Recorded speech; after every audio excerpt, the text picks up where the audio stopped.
Drancy, qui, je le rappelle, a été le plus grand camp d'internement pour les Juifs de France, hein, puisque 80% des déportés Juifs de France ont transité par ce camp de Drancy.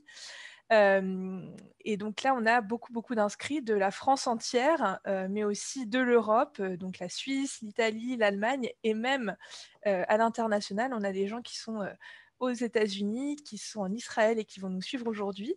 Donc écoutez, ravi de vous avoir parmi nous.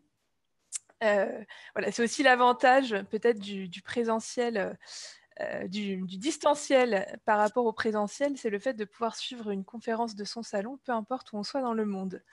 Il est 16h02, donc on va commencer, puis les gens nous rejoindront au fur et à mesure.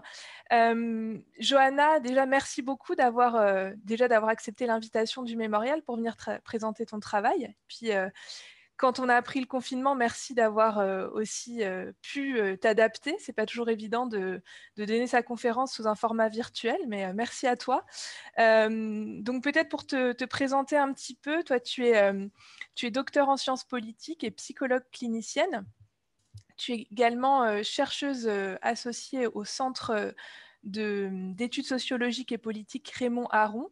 Et tu bénéficies d'une bourse doctorale de la Fondation pour la mémoire de la Shoah. Et puis, n'oublions pas que tu as également travaillé pour le service pédagogique du Mémorial de la Shoah quelque temps, donc particulièrement sur les lieux mêmes de ton sujet, donc au Mémorial de Drancy. Et puis, c'est particulièrement intéressant aussi cet article donc, qui est paru l'année dernière, ton travail, en fait, puisque c'est vrai que tu es la première à avoir répondu à cette question, finalement, combien il y a eu réellement de morts au camp d'internement de Drancy. C'est vrai qu'on a pu entendre des chiffres divers et variés, parfois des estimations très hautes, peut-être un petit peu fantasmées. Et toi, tu as pour la première fois retrouvé, dépouillé vraiment des archives pour répondre concrètement à cette question. Et donc, tu vas nous expliquer aujourd'hui un petit peu comment tu as mené tes recherches et le fruit de ton travail. Alors, je pense que c'est aussi peut-être une conférence qui va susciter beaucoup de questions, je l'espère en tout cas. Donc, rassurez-vous, on vous laissera un temps à la fin pour poser vos questions à Johanna. Vous aurez la possibilité de le faire soit en intervenant directement à l'oral, soit tout au long de la conférence. Si des questions vous viennent, vous pouvez les écrire dans le petit chat conversé en bas. Vous écrivez aux conférenciers, nous on note vos questions et puis on regroupe tout ça à la fin. Voilà, ce sera sans doute plus simple. Eh bien, merci beaucoup Johanna. Je te laisse à présent la parole. Merci Alix et bonjour à tous. Alors c'est vrai que c'est un format un peu inédit pour moi puisque je n'ai jamais fait de conférence, enfin c'est pas tout à fait vrai, j'ai fait une conférence la semaine dernière en anglais devant ma caméra toute seule sans voir le public, mais je crois que les gens étaient moins nombreux que vous actuellement. Donc pour moi c'est un peu inédit cette forme de conférence puisque je ne vous vois pas. Mais je pense à vous. Donc cette conférence est pour vous et je suis très heureuse de la faire parce que c'est vrai que depuis la publication de mon article en octobre dernier dans la revue 20e siècle, j'ai pu parler de cette recherche, mais toujours dans un cadre universitaire et je ne me suis jamais adressée au grand public. Et pourtant, je pense que ce sujet, comme le sujet plus global de l'histoire du camp de Drancy, est vraiment important et intéressant à de nombreux égards pour le grand public qui n'est pas forcément historien. Donc, j'ai décidé, pour parler de ces morts qui ont longtemps été oubliées, j'ai décidé de vous placer dans mes pas lorsque je menais cette recherche pour qu'à la fois vous appreniez ce que j'ai découvert, évidemment, ce qui est arrivé aux Juifs internés au camp de Drancy qui y sont morts, mais aussi pour que vous puissiez percevoir le cheminement de l'enquête que j'ai menée, qui a été pour moi une expérience intellectuelle et émotionnelle aussi, je dois dire, qui était très puissante à vivre. Donc, quelques mots introductifs sur le camp de Drancy, qui évidemment ne pourront pas remplacer la visite guidée d'Alix, qui aurait dû avoir lieu à Drancy, et qui me semble indispensable pour comprendre les enjeux de ce sujet. Donc, c'est vrai, le camp de Drancy, il est encore peu connu ou peu compris aujourd'hui du grand public. Or, c'est le principal camp de déportation des Juifs en France. 80 000 Juifs, hommes, femmes, enfants, y ont été internés et 65 000 d'entre eux déportés depuis les gares avoisinantes, la gare du Bourget d'abord, puis la gare de Bobigny à partir de 1943. Donc le camp, il s'est ouvert sur un ordre allemand Le 20 août 1941, après la rafle effectuée par les autorités françaises sur ordre allemand, de 4232 hommes juifs, plutôt jeunes, qui sont arrêtés dans les rues de Paris, plutôt dans le 11e arrondissement, aux abords des bouches de métro, mais aussi il y a des arrestations à domicile. Donc ces hommes ont été conduits, cité de la Muette, à Drancy, aux portes de Paris. Donc c'est un ensemble immobilier avec une architecture nouvelle. C'était un projet qui relevait d'un projet ambitieux d'habitat collectif, destiné à améliorer la vie des ouvriers, qui s'inscrivait dans une idée de progrès social. Donc en 1941, quand il devient camp d'internement des Juifs, eh bien, le bâtiment, il faut le savoir, est inachevé. C'est-à-dire que les murs sont debout, les murs existent, mais les cloisons intérieures ne sont pas posées, parfois même les fenêtres ne sont pas là, le sol n'est pas bétonné, il n'y a pas d'eau courante ni d'électricité, dans ce qui s'appelle alors les chambrées, ce qui va s'appeler les chambrées. Évidemment, il n'y a pas de meubles, il n'y a pas de lit.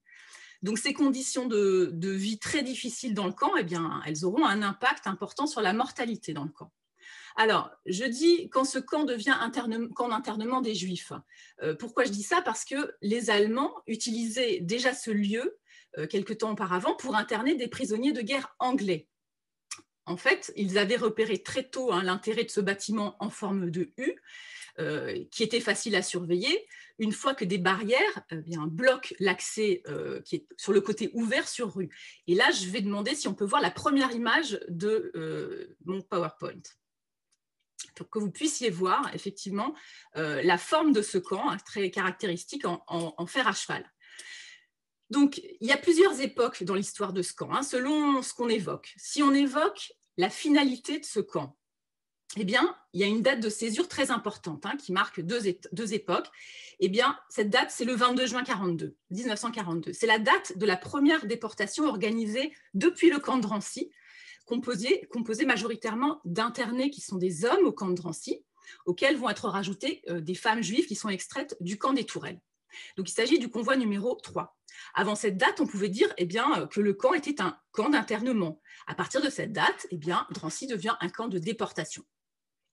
Mais ça ne signifie pas pour autant qu'à partir de cette date, du 22 juin 1942, les Juifs ne feront que passer à Drancy.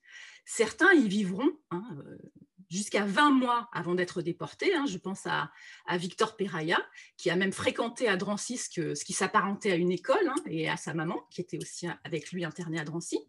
D'autres, plus rares encore, sont restés à Drancy toute la durée de l'existence du camp, sans jamais être déportés. Autre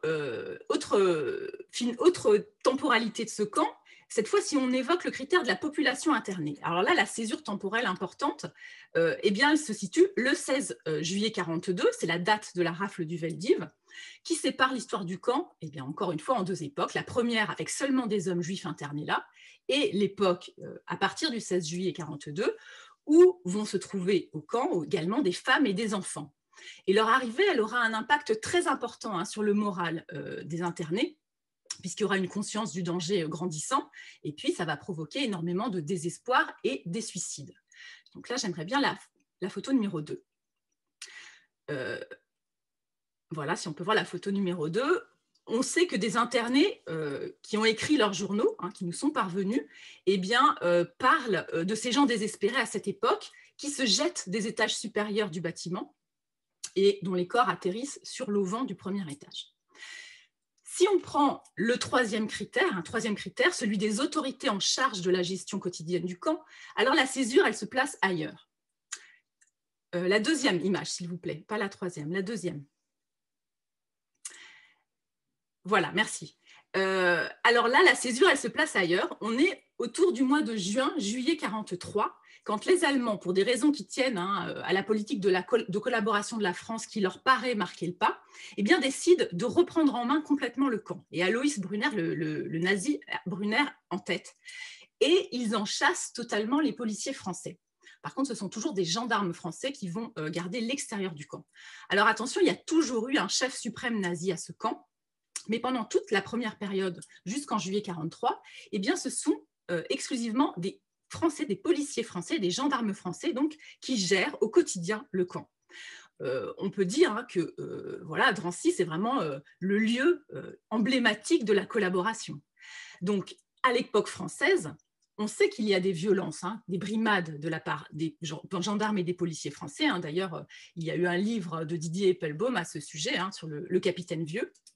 Mais sous l'époque allemande, eh bien, on sait que ces violences vont être redoublées. Il y aura la peur et les coups de la part des SS. J'ai d'ailleurs récemment découvert qu'un interné était mort du fait de ces violences commises par les SS. Il s'agit d'un homme qui s'appelle Samuel Strauss, qui était un juif alsacien de 58 ans. Il entre au camp le 22 juin 1943 avec sa femme Irma, après avoir été arrêtés tous deux par la Gestapo en Isère, le 17 juin 1943. Alors, il est arrêté parce qu'il avait été désigné pour surveiller des voies ferrées, mais il avait refusé d'exécuter cet ordre allemand. Identifié comme juif, il est alors transféré avec sa femme à Drancy. Dans son dossier personnel qu'on peut retrouver à Caen, on voit, j'ai lu qu'il avait été massacré par les coups des SS à Drancy. Donc il est transféré de Drancy à l'infirmerie de l'hôpital Sainte-Anne le 27 juin 1943. Il va y mourir le 1er septembre d'une hémorragie méningée suite aux coups qu'il a reçus sur le crâne. Sa femme, elle va être libérée de Drancy en mars 1944. Je pense aussi au témoignage de Francine Christophe, qui a été internée enfant à Drancy avec sa mère à partir de la fin du mois de juin 1943, et qui parle de Drancy, et là je la cite, comme d'une ville où l'on crie la nuit dans les cachots, comme Monsieur Oppenheimer par exemple, qu'on bat chaque soir, puis qu'on arrose d'eau glacée et qu'on laisse comme ça toute une nuit, tout nu, tout mouillé.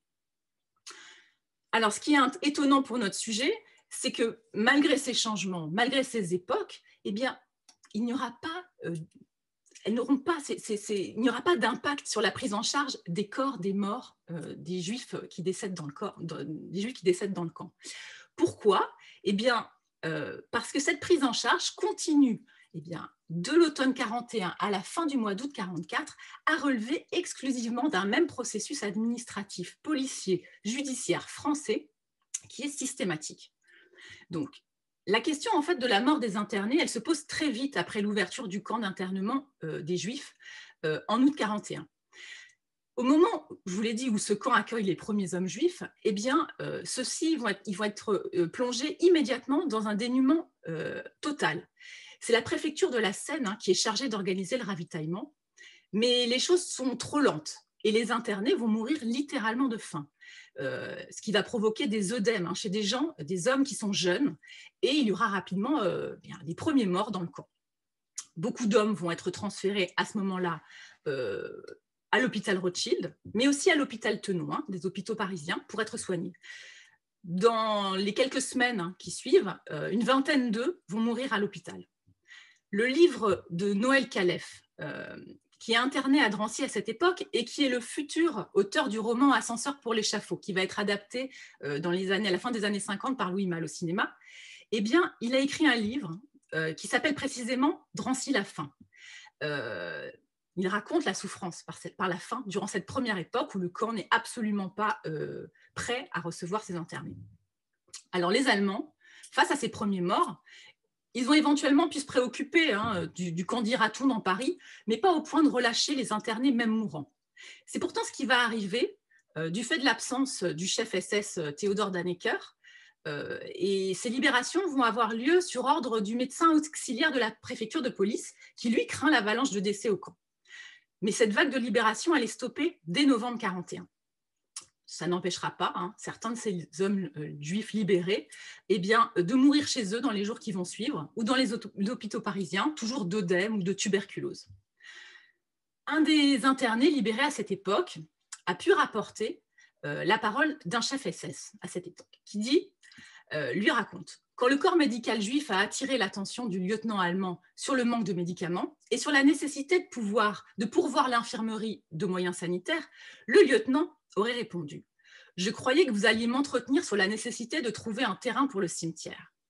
Donc, on le voit, les Allemands, je termine la citation, donc, on le voit, les Allemands se désintéressent d'emblée de la question de la survie des Juifs qui sont internés à Drancy. Et cette phrase, rapportée, évidemment, on met des guillemets, mais enfin, rapportée par ce témoin, laisse planer l'hypothèse de l'existence d'un lieu unique d'inhumation des corps des Juifs morts à Drancy. Alors effectivement, au moment où je commence cette enquête, moi je pars dans mon esprit, non pas à la recherche de tombes individuelles, mais à la recherche d'une grande fosse commune. parce que l'idée s'est propagée depuis les années 1990 d'une grande fosse commune, des morts de Drancy, qui seraient impossibles à localiser, qui seraient probablement proches de la mairie de Drancy, où se trouveraient les corps d'innombrables juifs. Le décompte avancé par des témoins, qui sont parfois devenus après-guerre aussi des historiens, comme Georges Wellers, varie entre 40 et une centaine de suicides uniquement durant l'été 42. Alors, ce qui est troublant quand je repense au début de mon enquête, c'est le côté d'emblée imprécis, voire contradictoire de ces chiffres. Surtout lorsque je les confronte à la liste des morts en camp d'internement que Serge Klarsfeld a réalisée dès 1978 et qui, lui, dénombre pour le camp de Drancy 144 morts. Mais il prend soin de préciser à l'époque que ce travail, cette liste, elle est préliminaire et qu'elle demande vérification. Bon, cette demande d'approfondissement, elle est restée lettre morte depuis 1978 jusqu'à ce que j'entame ce travail. Je pense qu'on peut enlever le PowerPoint pour l'instant. Voilà, merci. Alors, ma question, c'est, il y aurait eu 144 morts au camp de Drancy au total. Ce chiffre, incluant la centaine de suicides de l'été 42, ça veut dire que les décès auraient presque entièrement été dus à des actes de désespoir. Mais que sont devenus les malades, les personnes âgées? En réalité, durant ma recherche, je vais découvrir que beaucoup de vieillards sont morts sous le statut d'interné de Drancy, mais à l'extérieur du camp, à l'hôpital Rothschild, à l'hospice Rothschild, à l'orphelinat Rothschild, et cela tout au long de l'occupation. J'avais une autre source d'interrogation, parce qu'il y a eu un juif assez célèbre qui est mort à Drancy, qui est le poète Max Jacob. Poète Max Jacob, qui était un juif converti au catholicisme. Il est décédé en mars 1943 à l'infirmerie du camp de Drancy. Il est d'ailleurs le seul à posséder une plaque nominative individuelle qui est placée sur un mur du bâtiment de la Cité de la Muette encore aujourd'hui. Eh bien, une association de proches, d'amis de Max Jacob a fait transférer en 1949 son corps au cimetière de Saint-Benoît-sur-Loire conformément aux vœux du poète. Or, donc, il n'y avait aucun mystère à l'époque sur l'emplacement de la tombe de Max Jacob, qui se trouvait au cimetière parisien d'Ivry dans la division 44. Donc, avertie de toutes ces contradictions, je suis donc partie à la recherche des corps. J'ai remonté leurs pistes, j'ai suivi leurs traces dans toutes les archives possibles, toujours avec cette hypothèse de la fosse commune que je vais longtemps conserver en contrepoint de mes découvertes. Je tenais chaque archive pour fragmentaire, ce qu'elles étaient le plus souvent, et je n'ai admis finalement de certitude qu'en aboutissant à la convergence d'informations provenant d'au moins 7 sources d'archives. C'est de cette façon qu'il a bien fallu me rendre à l'évidence, presque au bout de ce travail, parce que je ne cessais pas de me demander s'il pouvait y avoir d'autres morts cachés, jetés, eux, dans une fosse. Bien non, il n'y a pas eu de fosse commune des morts de Drancy. Alors, je vais maintenant vous montrer ce que j'ai découvert, archive après archive, évidemment une sélection d'archives, je ne peux pas vous relater l'ensemble des fonds que j'ai dépouillés et sur lesquels j'ai travaillé. Mais en tout cas, je vais vous montrer que ce que j'ai trouvé constitue une masse d'informations tout à fait conséquente sur chacun des morts du camp de Drancy. Mais je ne vais pas faire ça de manière abstraite. Je veux vous restituer l'ensemble du processus administratif, policier, judiciaire qui se mettait en route quand un interné mourait à Drancy. Et cela en croisant les sources avec quelques parcours de victimes que j'ai pu reconstituer quasi entièrement, depuis leur entrée au camp jusqu'à leur inhumation. Alors, pour retrouver les morts, une de mes premières pistes était celle des fiches d'internement de Drancy. Alors, en principe, chaque interné qui entre au camp fait l'objet d'une inscription sur une fiche cartonnée qui retrace ses informations biographiques, sa nationalité notamment, sa provenance. Cette fiche présente également des indications sur sa vie au camp et après, notamment avec la date du départ en déportation, ou bien du transfert à l'hôpital, de sa réintégration, ou alors la date de son décès. Mais j'étais vite confrontée à un problème, qui a été le problème récurrent de cette recherche, quelles que soient les sources. Ces fiches sont fragmentaires. On sait qu'il n'y a pas eu, on n'a pas retrouvé de fiches pour tous les internés de Drancy. Elles sont innombrables, des dizaines de milliers de fiches à regarder une à une, et il n'existe pas de recensement. Je ne peux pas consulter un fichier où les informations auraient été mises à jour pour chaque personne. Donc, ça rendait la consultation systématique pas envisageable. Je voudrais bien la photo numéro 3, s'il vous plaît. Et je vais vous montrer la photo, la fiche, la photographie, la fiche de Gaston Metzger. donc, qui était interné à Drancy. Donc, c'est un juif alsacien né en 1881. Il est donc âgé de 61 ans quand il entre au camp de Drancy le 22 juillet 1942. Alors évidemment, quand on regarde cette fiche, la première chose qui frappe, c'est cette inscription transversale en rouge, décédé 4-9-42, qui indique évidemment la date de sa mort. On voit qu'il vient de la Baule, on voit en bas l'information qu'il entre en provenance de la Baule. On peut imaginer qu'il avait vraisemblablement dû être évacué là en provenance de Strasbourg à l'entrée de la guerre en 1939 parce que la fille de Gaston Metzger, elle est née à Strasbourg. C'est la consultation de son dossier historique à Caen, au service historique de la Défense, pardon, à Caen, qui m'a permis de retracer les circonstances de son arrestation. Alors effectivement, il est arrêté à la Baule le 15 juillet 1942 avec sa femme, Laure, et sa fille Huguette, et la mère de sa femme, qui s'appelle Hermance Durlach. Je voudrais bien la photo suivante, s'il vous plaît. La photo numéro 4. Voilà, vous avez la photo d'Huguette, donc sa fille. Ils vont être tous dirigés vers le séminaire d'Angers et séparés, là, à l'intérieur même du convoi de déportation, qui est le convoi numéro 8, qui part le 20 juillet.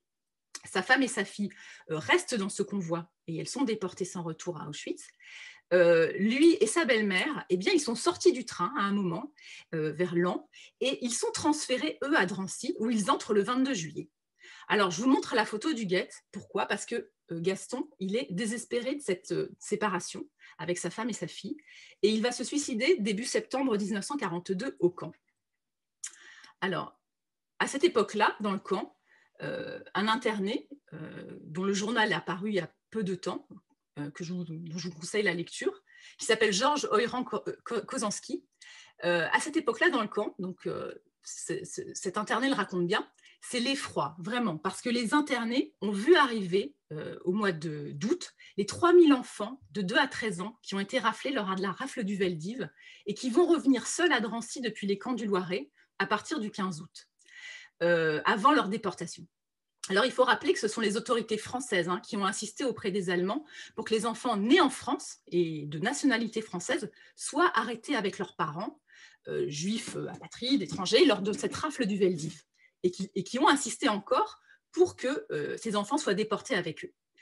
Mais comme l'accord tarde à venir, eh bien l'accord allemand, les parents vont être finalement déportés sans leurs enfants, dont ils sont séparés dans les camps du Loiret. Donc, les petits qui arrivent à Drancy, eh bien, il y a des tout petits. Ils sont tous dans un état sanitaire effroyable. Ils sont malades, ils ont la dysenterie pour la plupart. Et ils sont surtout hébétés par la séparation d'avec leurs parents. Donc, c'est un moment très difficile moralement au camp.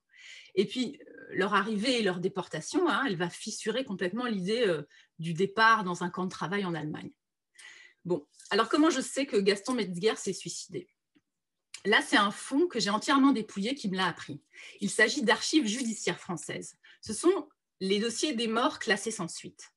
C'est un peu le fond un peu miraculeux de cette recherche, car la totalité, presque la totalité des Juifs qui sont morts dans l'enceinte du camp, eh bien, a fait l'objet d'investigations policières très approfondies qui sont transmises au parquet de Paris. Ce sont des enquêtes tout à fait classiques qui sont réalisées en France par la police judiciaire. Alors, elles sont réalisées en cas de mort suspecte, en cas de mort sur la voie publique, et donc j'ai découvert qu'elles ont été également réalisées systématiquement en cas de décès des Juifs internés dans le camp de Drancy entre 1941 et 1944. Il y a même un rapport qui a été réalisé à la naissance d'une enfant mort-née au camp en 1943, parce que la police française voulait être sûre qu'il ne s'agissait pas d'un avortement, puisque l'avortement était durement réprimé sous Vichy. Il y a aussi quelques enquêtes très approfondies sur la réalité des premiers suicides. Il y a même 2 enquêteurs français qui vont entrer dans le camp pour auditionner tous les Juifs de la même chambrée que la personne qui s'est suicidée, pour être sûr que l'interné, eh bien, il n'avait pas été poussé. Ils vont demander est-ce que cette personne avait connu une baisse de morale, comme si ce camp n'était pas là pour produire le désespoir, et même la mort a compté des premières déportations en juin 1942. Je veux bien la photographie numéro 5, s'il vous plaît. Alors, là, je vais vous montrer la première page du rapport d'enquête de la police judiciaire concernant la mort de Gaston Metzger, donc, qui s'est tranché la carotide avec un rasoir au camp. Ce rapport, comme tous les autres rapports relatifs aux morts de Drancy, eh bien, il se termine invariablement par cette même conclusion. Et je cite, « Il n'y a ni crime ni délit » et le rapport est transmis au procureur de la République qui, lui, doit donner son visa pour l'inhumation et le permis d'inhumer sera ensuite délivré par la mairie du dernier domicile de l'interné. Donc, j'ai retrouvé ce rapport quasiment pour tous les juifs internés qui sont morts dans le camp. Et ce rapport, il a eu l'avantage de m'indiquer la procédure qui a été systématiquement mise en œuvre à l'intérieur du camp et à l'extérieur par la police. Premièrement, qu'est-ce qu'il nous apprend? Il nous apprend que l'interné se suicide ou qu'il meurt à l'infirmerie du camp. Il y a un constat qui est fait par le service médical du camp pour le commandant du camp, qui est français et qui est un commissaire de police. C'est un certain Laurent, jusqu'en août 1942. Je voudrais bien la photo numéro 6, s'il vous plaît. Que va faire ensuite? Il y a une lettre du commandant du camp de Drancy adressée au commandant de police de Pantin. Il va informer ce commandant de police de Pantin, qui a une antenne, qui a un poste vraiment situé à quelques mètres du camp de Drancy. Eh bien, il va l'informer du décès. Et on le voit, il y a une formule rituelle entre ces deux commissaires de police. Il va le charger des formalités. Je le cite. Dans le même temps, troisièmement, il va faire conduire le corps de l'interné décédé, Issa Noël Khalef le raconte dans son livre. Il va le faire transporter par les internés dans un local qui se situe à côté des bureaux du camp. Puis de là, eh bien, à cette antenne de police extérieure qui possède une chambre froide qui fait office de morgue. Et là, ce sont des policiers français en poste au camp qui vont surveiller des internés, qui vont transporter le corps du mort sur une petite charrette découverte. On en a le récit, en fait, par un policier qui s'appelle Jean Gallet, qui est en poste au camp en 1942 et qui a rédigé ses mémoires à la fin de la guerre.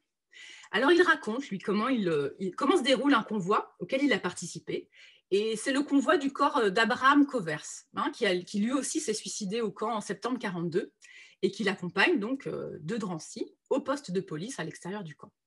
Je le cite. « Le cadavre, souvent dépouillé même de son linge de corps, était enveloppé dans un papier d'emballage. Seule la tête dépassait. Il était ensuite ficelé comme une marchandise sans valeur. La tête du cadavre n'était qu'une bouillie sanglante, il était méconnaissable. Le malheureux s'était jeté de la fenêtre du 4e étage. » Donc, Abraham Covers, c'était un juif naturalisé français qui avait 54 ans, il était fabricant de meubles, il résidait avenue Ledru-Rollin à Paris, dans le 11e arrondissement. Il est entré à Drancy fin septembre 1942 et il va se jeter par la fenêtre du 4e étage du camp 2 jours après son arrivée au camp. Aucun autre membre de sa famille ne semble avoir été déporté. Alors, j'ai pu découvrir dans son dossier qui se trouve aussi à Caen, eh bien, un témoignage sur son arrestation. Qu'est-ce qui s'est passé? Pourquoi il a été arrêté? La veille de son arrestation, il avait en fait refusé, il avait conduit un sous-traitant qui voulait lui donner un bon de commande pour l'armée d'occupation. Et il a refusé catégoriquement de faire ça. Il ne voulait pas travailler pour les Allemands. Le lendemain, la Gestapo est venue l'arrêter. Et en fait, pour lui, c'était sa 2e arrestation, car il avait déjà été arrêté le 12 décembre 1941 dans ce qui s'appelle la rafle des notables. Mais vous voyez qu'elle n'a pas touché que des notables, puisque ce monsieur était un petit fabricant de meubles. Il avait été interné à Compiègne, mais il était tombé malade. Compiègne, il faut lire le livre de Florent Bernard, peut-être je me trompe sur son prénom, le fils de l'homme de lettres, qui a été interné à Compiègne et qui appelait Compiègne le camp de la mort lente.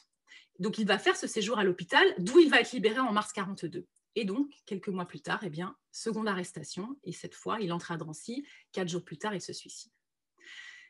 Alors, reprenons le déroulé de la procédure.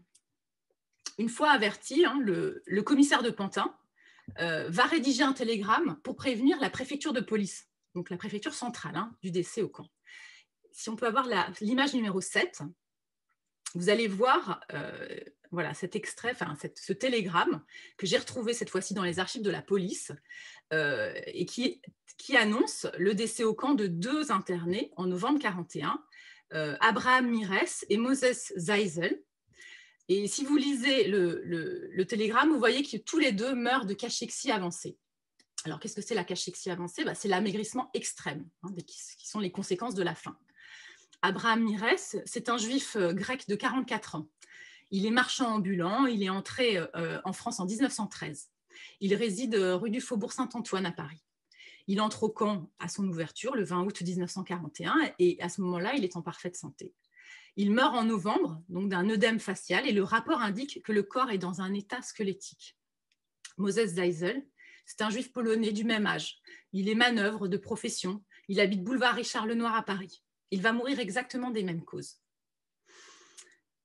Ensuite, le commissaire de Pantin. Il va faire procéder par le médecin de la ville de Drancy, donc personne extérieure au camp, mais qui prête serment devant le magistrat.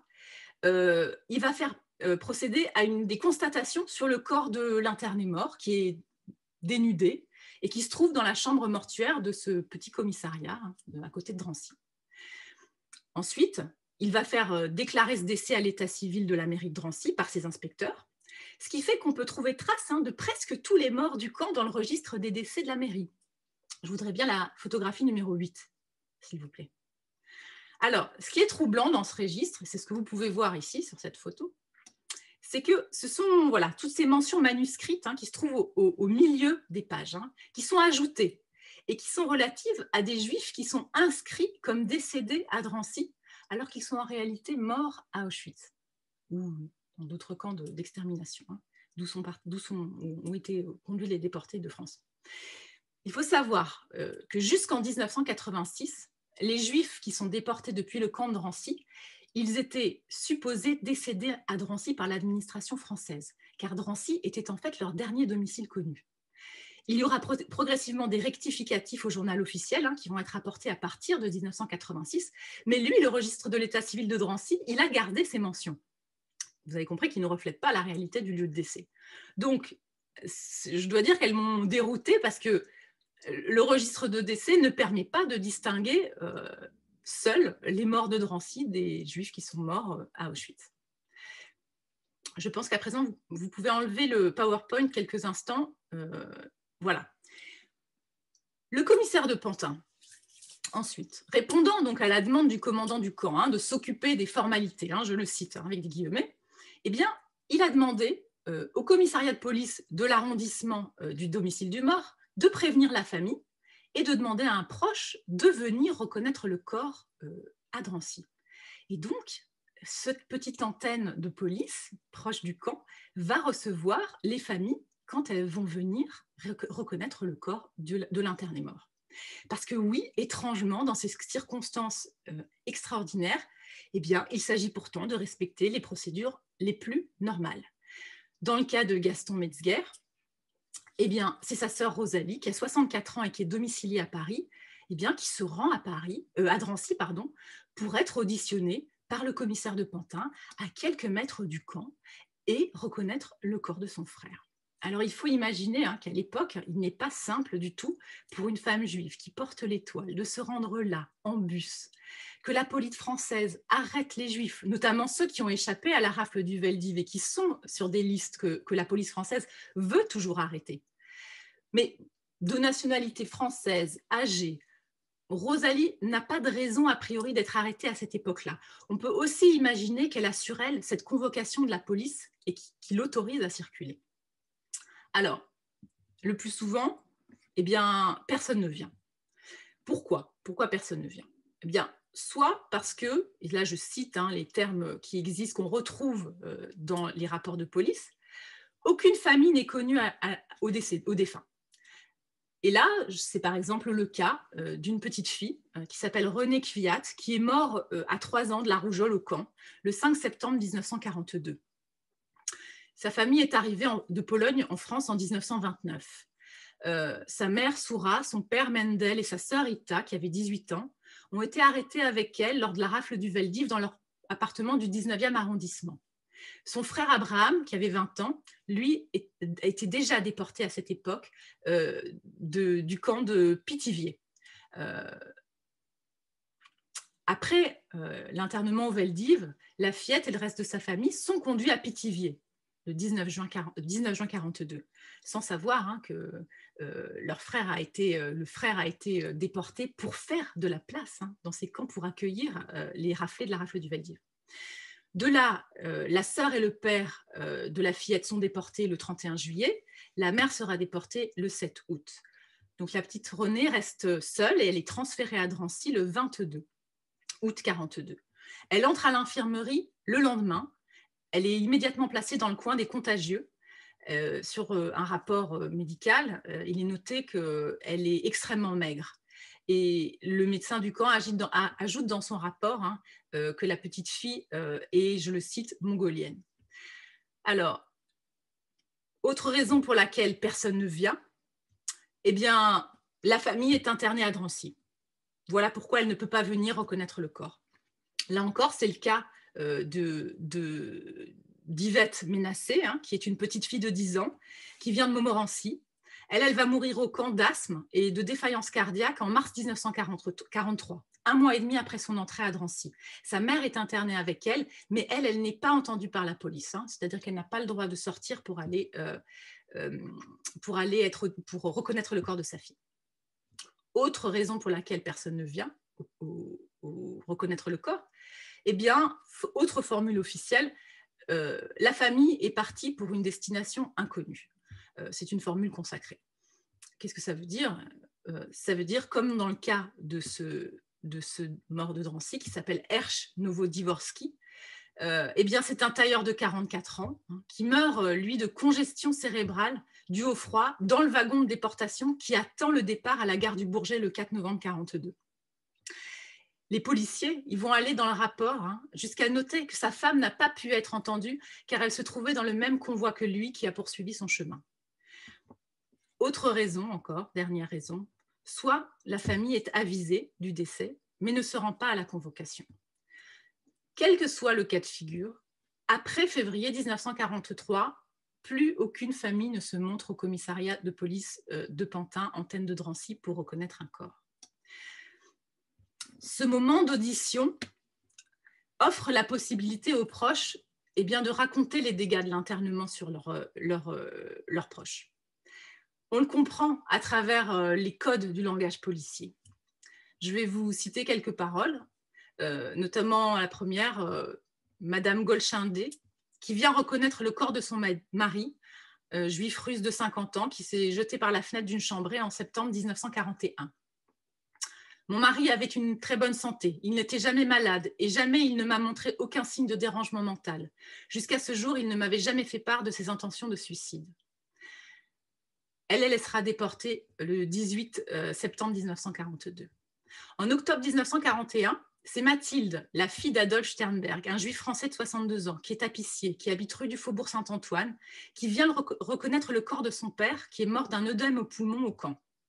Avant son internement, je la cite, « Il était en bonne santé et il ne se plaignait jamais. Parfois, c'est l'internement qui vient achever un interné qui est déjà très fragile de santé. » Je voudrais bien la photo numéro 9, s'il vous plaît. En mars 1942, Gracia, qui est la femme de Noussi Maïta, qu'on voit ici en photo, se rend au commissariat de police de Pantin pour reconnaître le corps. Noussi Maïta, il était commerçant en lingerie de 36 ans, grec, habitant boulevard Voltaire dans le 11e arrondissement.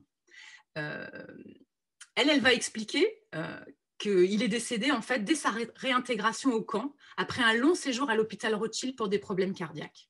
En fait, il était déjà très fragile quand il a été arrêté chez lui le 20 août 1941 par la police française. Et il a été très vite transféré du camp vers l'hôpital Tenon, puis à l'hôpital Rothschild, avant d'être réintégré au camp, où il est mort quelques jours plus tard d'une crise cardiaque. Donc, vous voyez, il ne faut pas penser les choses secrètes ou cachées à l'époque. Les familles sont informées par le canal très officiel de la police. Et j'ai aussi pu découvrir que les Juifs dans Paris connaissent ces décès.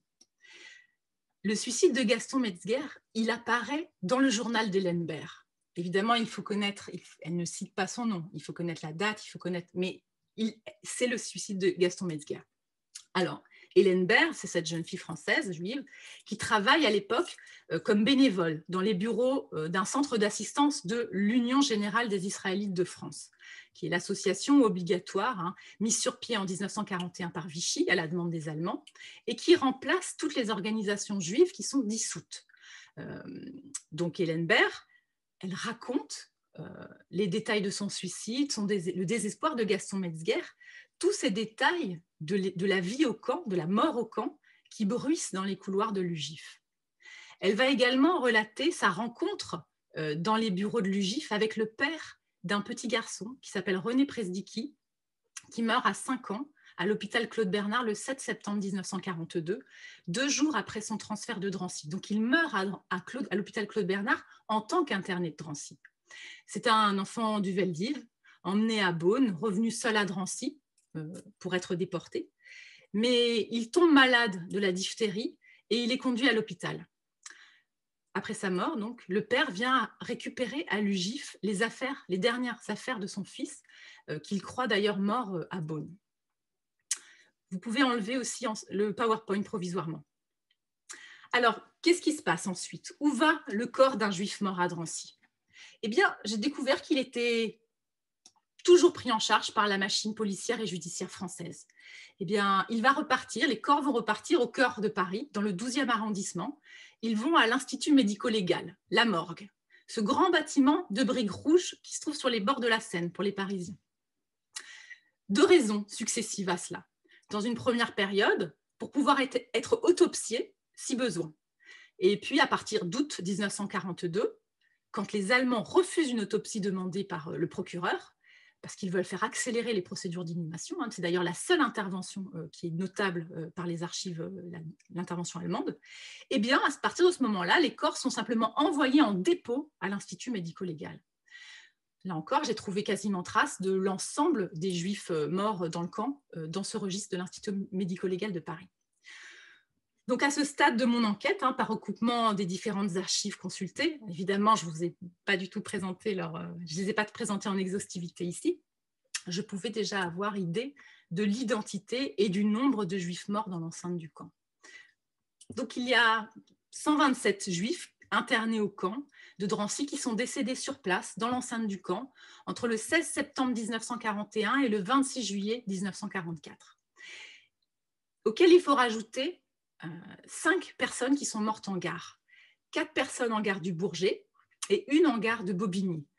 Pourquoi je les ajoute? Parce que leurs corps ont été ramenés au camp et qu'ils ont été assimilés aux morts du camp, les gens qui sont morts dans l'enceinte du camp, et leurs dépouilles ont suivi exactement le trajet que j'ai décrit. Alors, si on compare ce chiffre de 144 morts dans la liste établie par Serge Klarsfeld en 1978, on s'aperçoit que la plupart des noms se recoupent, mais pas tous. Certains ont été considérés comme décédés à l'hôpital Rothschild, d'autres manquent. Parfois, certains ont été listés comme déportés. On peut noter aussi que je n'ai relevé je mets évidemment des guillemets, que 12 suicides, dont 6 qui ont lieu dans cette période très tourmentée de août-septembre 1942, que les suicidés sont 3 fois plus nombreux chez les hommes que chez les femmes. Il y a 41 femmes qui sont mortes dans le camp de Drancy et 91 hommes. Le plus jeune garçon a 3 ans, il s'appelle Louis Rosenblum. Il est raflé à la rafle du Veldiv avec sa mère et sa sœur, et il arrive avec sa sœur uniquement en provenance de Beaune, leur mère ayant été déportée là-bas à Beaune le 7 août. La sœur est déportée le 19 août, il était prévu dans le même convoi, mais lui décède au camp d'une complication de la coqueluche. Et on sait par l'enquête de police que l'ambulance était appelée pour l'emmener à l'hôpital Rothschild, mais quand il est mort au camp. Le plus âgé des hommes décédés au camp, eh bien, c'est un juif polonais de 85 ans. Il s'appelle Zelman Levenspiel et il meurt au camp en juillet 1943 d'une péritonite. Mais je ne sais quasiment rien d'autre à ce stade sur lui. La plus jeune fille, eh bien, c'est une enfant mort-née dont j'ai parlé, sur laquelle il y a eu toute une enquête pour évacuer l'hypothèse d'un avortement. La plus âgée a 91 ans. Elle s'appelle Katarina Brukova. Elle est tchèque. Elle est entrée au camp en octobre 1942 depuis Alençon et elle n'y survit que 13 jours. La majorité des décès concernent néanmoins des personnes de plus de 60 ans. Alors évidemment, ce comptage ne dit pas grand-chose de l'état général des internés dans le camp, parce qu'à partir du moment où les déportations commencent, hein, même les malades, les vieillards, les mourants peuvent être déportés et décéder dès le wagon, dès le départ du convoi. Et ça, c'est difficile de connaître ces faits. Quoi qu'il en soit, on note quand même une augmentation chaque année, hein, du nombre de morts au camp. Si on ajoute les internés morts ailleurs que dans le camp, et je pense aux malades transférés dans les hôpitaux, mais aussi aux hommes libérés en novembre 1941 qui vont mourir chez eux ou à l'hôpital des suites de la famine à Drancy, eh bien j'arrive à comptabiliser à peu près 260 personnes. Voilà, donc ça, c'est vrai que c'est une grosse partie de l'enquête consacrée à retrouver l'identité et le nombre des internés juifs décédés dans le camp. Mais à ce stade, je ne sais encore rien des lieux d'inhumation. La question reste entière. Est-ce qu'il y a eu une fosse commune? Je voulais être certaine je voulais pouvoir répondre à cette question. Mais c'est vrai que je me disais qu'au vu de la montagne de documents administratifs produits par les autorités françaises avec une telle précision, il était peu probable que les Français fassent ensuite disparaître ces corps dans une fosse non localisée. C'est assez incompatible en fait avec la revendication de souveraineté de la France, hein, sur son territoire, qui s'exprime à travers cette bureaucratie extrême qui est maintenue sous l'occupation. Et elle est très bien montrée, hein, par Robert Paxton dans son livre, hein, La France de Vichy. Et puis en remontant au corps, hein, j'avais l'idée que je pourrais accéder comme ça à l'histoire des familles des internés, et ça jusqu'à aujourd'hui. Alors oui, je voulais trouver les corps, mais où chercher? Alors pour le savoir, je suis repartie des registres de l'Institut médico-légal de Paris, où en fait 2 cas de figure se présentent entre l'automne 41 et l'été 1943. Je voudrais bien la photo numéro 10, s'il vous plaît. Voilà, donc vous voyez, soit les corps, et vous suivez mes flèches, hein, sont réclamés une fois que le procureur a autorisé l'inhumation, c'est-à-dire que la famille s'est manifestée pour récupérer le corps et s'occuper de l'inhumation. Et là, vous voyez que c'est le cas pour Abraham Mires et Moses Zeisel. Soit, je veux bien la photo suivante, la 11. Soit vous voyez ici que ces corps sont abandonnés, ce qui va déclencher une procédure administrative, ce qui veut dire que c'est la collectivité qui va se charger de les enterrer. Ici, vous voyez une photo du registre donc de l'Institut médico-légal relative au passage à l'IMM, à son entrée, du corps de Konrad Goldmann en juillet 1942. C'est un juif allemand de 70 ans qui arrive de Dax au début du mois de juillet 1942 et qui meurt au camp d'une crise cardiaque le 15 juillet. Donc, évidemment, on peut penser, hein, que les gens qui souffraient d'une maladie cardiaque n'avaient plus la possibilité d'être soignés au camp, hein, de prendre leur traitement une fois arrivés à Drancy. Et donc, effectivement, l'internement était fatal. Donc, c'est là, en fait, en croisant les rapports de police et ce registre de l'Institut médico-légal, qu'un paradoxe m'a sauté aux yeux. Je m'explique. Les abandons de corps d'internés de Drancy à la morgue de Paris, donc à l'Institut médico-légal, se produisent massivement à partir du moment où les familles juives, hein, sont menacées d'arrestation à partir de la rafle du Veldiv, hein, tout étrangère, les familles juives étrangères. Elles vont se cacher, elles ne répondent plus aux convocations de la police. Jusque-là, ça paraît logique. Pourtant, à partir de 1943, plus aucun corps d'interné de Drancy n'est abandonné à l'Institut médico-légal, ce qui implique que quelqu'un d'autre s'est chargé de venir récupérer les corps et les inhumer. En fait, ils ont bien été réclamés, cette fois, pas par leurs proches, mais par un certain monsieur Lévy, 27 rue de Château-d'Eau. À partir de janvier 1943, il y a 2 mentions vraiment éparses dans ce registre de l'Institut médico-légal de ce monsieur Lévy, 27 rue de Château-d'Eau, qui vient récupérer les corps d'internés de Drancy. Je veux bien la photo suivante, la 12, s'il vous plaît.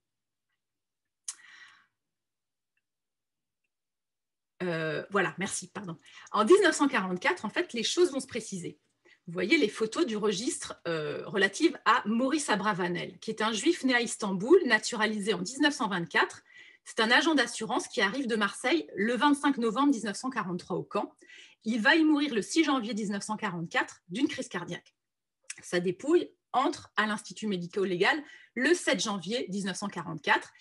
Et on voit là, cette même mention de Maurice Lévy, mais cette fois avec une mention supplémentaire qui est UGJF, Union Générale des Juifs de France. Bon. Alors, vous voyez que ce n'est pas tout à fait, c'est Union Générale des Israélites de France, mais enfin. Car ce monsieur Lévy est en fait le directeur, l'ancien directeur d'une société qui s'appelait la Terre Promise, qui était une société de secours mutuel fondée en 1854 et qui était destinée à assurer à ses cotisants une tombe perpétuelle dans un cimetière parisien. La tombe perpétuelle, hein, c'est une obligation rituelle juive très importante, donc la tombe ne disparaisse pas. Cette société, la Terre Promise, elle a été dissoute du fait de l'existence obligatoire de l'Union Générale des Israélites de France, et elle a été intégrée à l'UGIF pour former le service numéro 50 qui s'appelle le service des inhumations. Et ce monsieur Maurice Lévy va en prendre la tête au sein de l'UGIF. En fait, dès l'automne 1942, l'UGIF est officiellement chargé par les Allemands d'inhumer les Juifs indigents et les Juifs internés qui décèdent. Pour cela, elle va monter un service, ce petit service 50, mais qui sera opérationnel qu'en janvier 1943 et qui va s'appuyer surtout sur une société de pompes funèbres qui est la société Schnerf, mais sans pour autant cesser de recourir au service d'autres sociétés de pompes funèbres israélites ou non d'ailleurs. Ce petit service inhumation, il va beaucoup travailler et avec un mode de fonctionnement assez complexe, mais que j'ai réussi à cerner. Voilà. J'ai même découvert que les inhumations des internés de Drancy organisées par l'UGIF incluent pour chaque défunt un service religieux consistorial payé par l'UGIF. Vous pouvez enlever, s'il vous plaît, le PowerPoint pour un moment. Alors, selon les époques et selon qui commandite l'inhumation, les lieux d'inhumation des internés de Drancy ont été très différents. Mais ils ont tous eu lieu dans les cimetières parisiens. Thiais, Ivry, Pantin, Bagneux, le Père-Lachaise, Montparnasse, Montmartre, Saint-Ouen, Vincennes. Puisque j'avais la date précise de leur inhumation, eh bien, j'ai pu aller chercher la trace de ces morts dans les registres journaliers d'inhumation des cimetières, en cherchant leur nom dans le registre de chaque cimetière. Alors aujourd'hui, eh bien, ce qui reste à voir des tombes des internés de Drancy, c'est assez varié.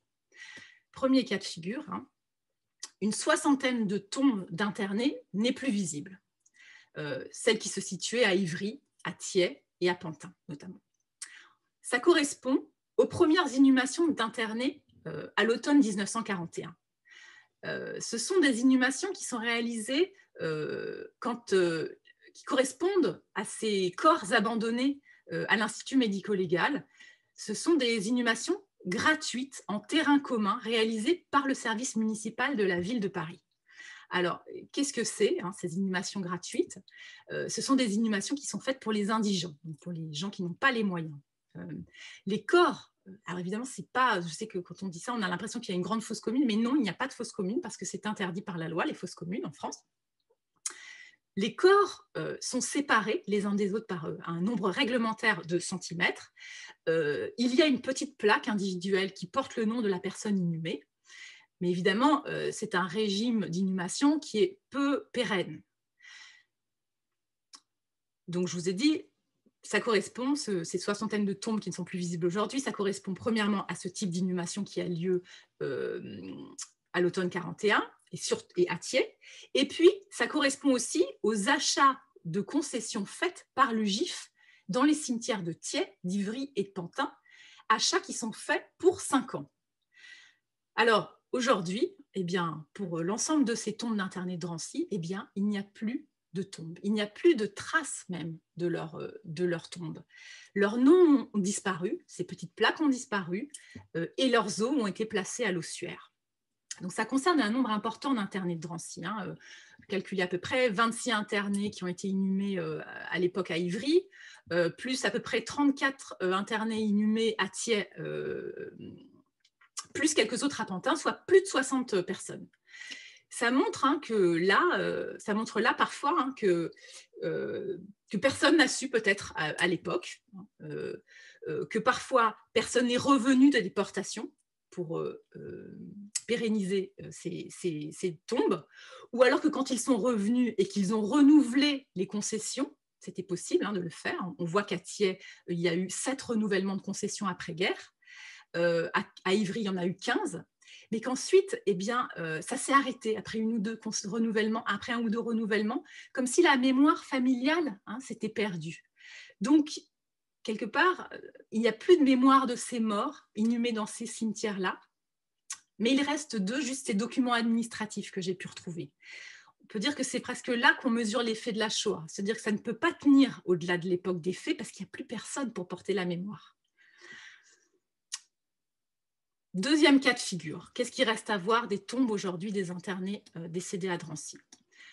Les internés qui sont placés au moment de leur inhumation dans des tombes achetées avant-guerre, hein, et ces tombes sont toujours visibles. Deux catégories là, de tombes, hein, assez distinctes. Je voudrais bien la photo numéro 13, s'il vous plaît. Alors, au cimetière de Pantin, je vais vous montrer la tombe d'Yvette Ménassé. Je vous en ai parlé tout à l'heure.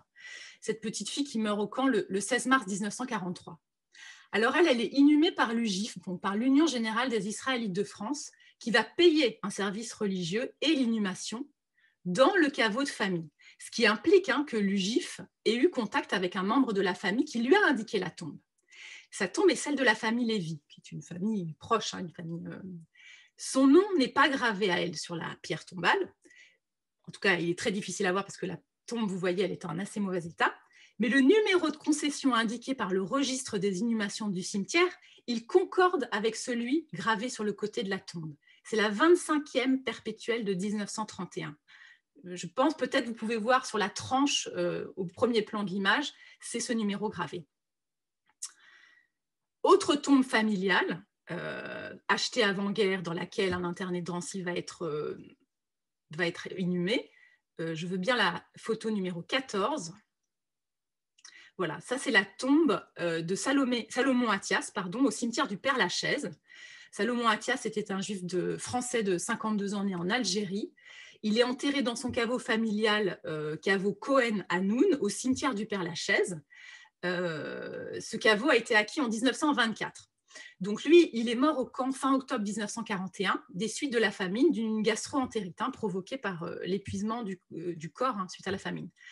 Sa famille l'enterre là, aux soins de la société de pompes funèbres Schnerf, le 4 novembre 1941. Donc ça, ce sont des tombes familiales qui ont été achetées avant-guerre. Il y a un autre type de tombe, et là, je veux bien voir la photo numéro 15, s'il vous plaît. Ce sont les tombes de société. Là, on est à Bagneux, c'est la tombe de Perla Bercovici à Bagneux. C'est un caveau de société. La société s'appelle l'entraide fraternelle. Ça fonctionne sur le même mode que la Terre promise. Donc, ce sont des juifs, hein, qui se rassemblent et qui cotisent pour être inhumés ensemble. Donc, ce sont des très grands caveaux et ce sont des tombes perpétuelles. Donc, Perla Bercovici, elle a 67 ans. Son mari, qui s'appelle Hersch, et son fils Félix, qui est chauffeur de taxi, sont au camp quand elle y décède. Ils habitent à Levallois. Donc, elle ne décède pas au camp, elle décède à l'hôpital Rothschild. Donc, ils habitent à Levallois. Elle entre au camp le 25 septembre 1942, mais elle est transférée 4 jours plus tard à l'hôpital Rothschild, hein, où elle va mourir des suites d'un cancer qu'elle avait probablement déjà. Elle y meurt le 12 novembre 1942. Elle est inhumée dans ce caveau et on voit que la famille devait être associée. Pourquoi? Parce qu'il y avait à l'origine, à côté de son nom, je vous ai mis un petit rond orange, une petite photo d'elle dans la case, hein, qui aujourd'hui est vide, hein, parce que soit la photo est tombée, soit quelqu'un est venu ramasser cette photo. Et j'ai effectivement trouvé dans le fond de l'UGIF une lettre de sa fille en allemand, demandant via l'UGIF la libération de ses parents roumains, mais le père et le frère, hein, seront eux déportés le 9 février 1943. Troisième cas de figure, les internés ont été inhumés dans des tombes... non, je n'ai pas demandé... Voilà. Les internés ont été inhumés dans des tombes familiales achetées à l'occasion du décès de l'interné, qui sont visibles aujourd'hui, mais qui sont rarement celles d'époque néanmoins. Oui, bah là vous pouvez, c'est la photo numéro 16, pardon. Merci beaucoup. Alors là, on est à Bagneux, et c'est la tombe de Hersch Lubel. Il est inhumé dans un caveau de famille acquis pour 30 ans par sa veuve à l'occasion de son décès en 1943. Alors, c'est un commerçant de 65 ans, hein, il est né à Bialystok, il entre à Drancy au début du mois de juillet 42, il doit être assez malade au moment de son arrivée parce qu'il va faire 2 séjours successifs à l'hôpital Rothschild avant d'y décéder en janvier 43 de tuberculose. Alors, si on regarde la photo suivante, la 17, vous allez voir le dossier d'inhumation que j'ai retrouvé à Bagneux à la conservation du cimetière. Ce dossier avec la petite flèche, vous voyez que la date d'achat de la concession est bien 1943. Mais la tombe que je vous ai montrée dans la photo précédente, elle date en fait de 1971. Et elle ne correspond pas tout à fait à l'emplacement du premier lieu d'inhumation. Il y a eu une petite transformation. Enfin, quatrième possibilité, eh bien des tombes qu'on peut voir aujourd'hui, eh bien, ce sont les transferts de corps après-guerre dans des tombes qui sont visibles aujourd'hui. Et là, je vais vous demander la photo 18. Donc, on est à Ivry. À Ivry, on peut voir quelques tombes familiales dans lesquelles des corps d'internés ont été déplacés après-guerre. Donc là, on voit la tombe de Abraham Covers, donc Abraham Covers dont je vous ai parlé, hein, dont ce policier Gallet fait le récit du convoi mortuaire vers le commissariat de Pantin. Donc, Abraham Covers, ses restes sont placés dans l'urne, hein, et vous voyez AK, Abraham Covers, hein, ses initiales sont gravées sur cette urne. Il avait été d'abord inhumé à Thiers en 1942 dans un carré gratuit par le service municipal des pompes funèbres. Et puis, eh bien voilà, en décembre 1944, ses restes sont placés ici sur cette tombe familiale.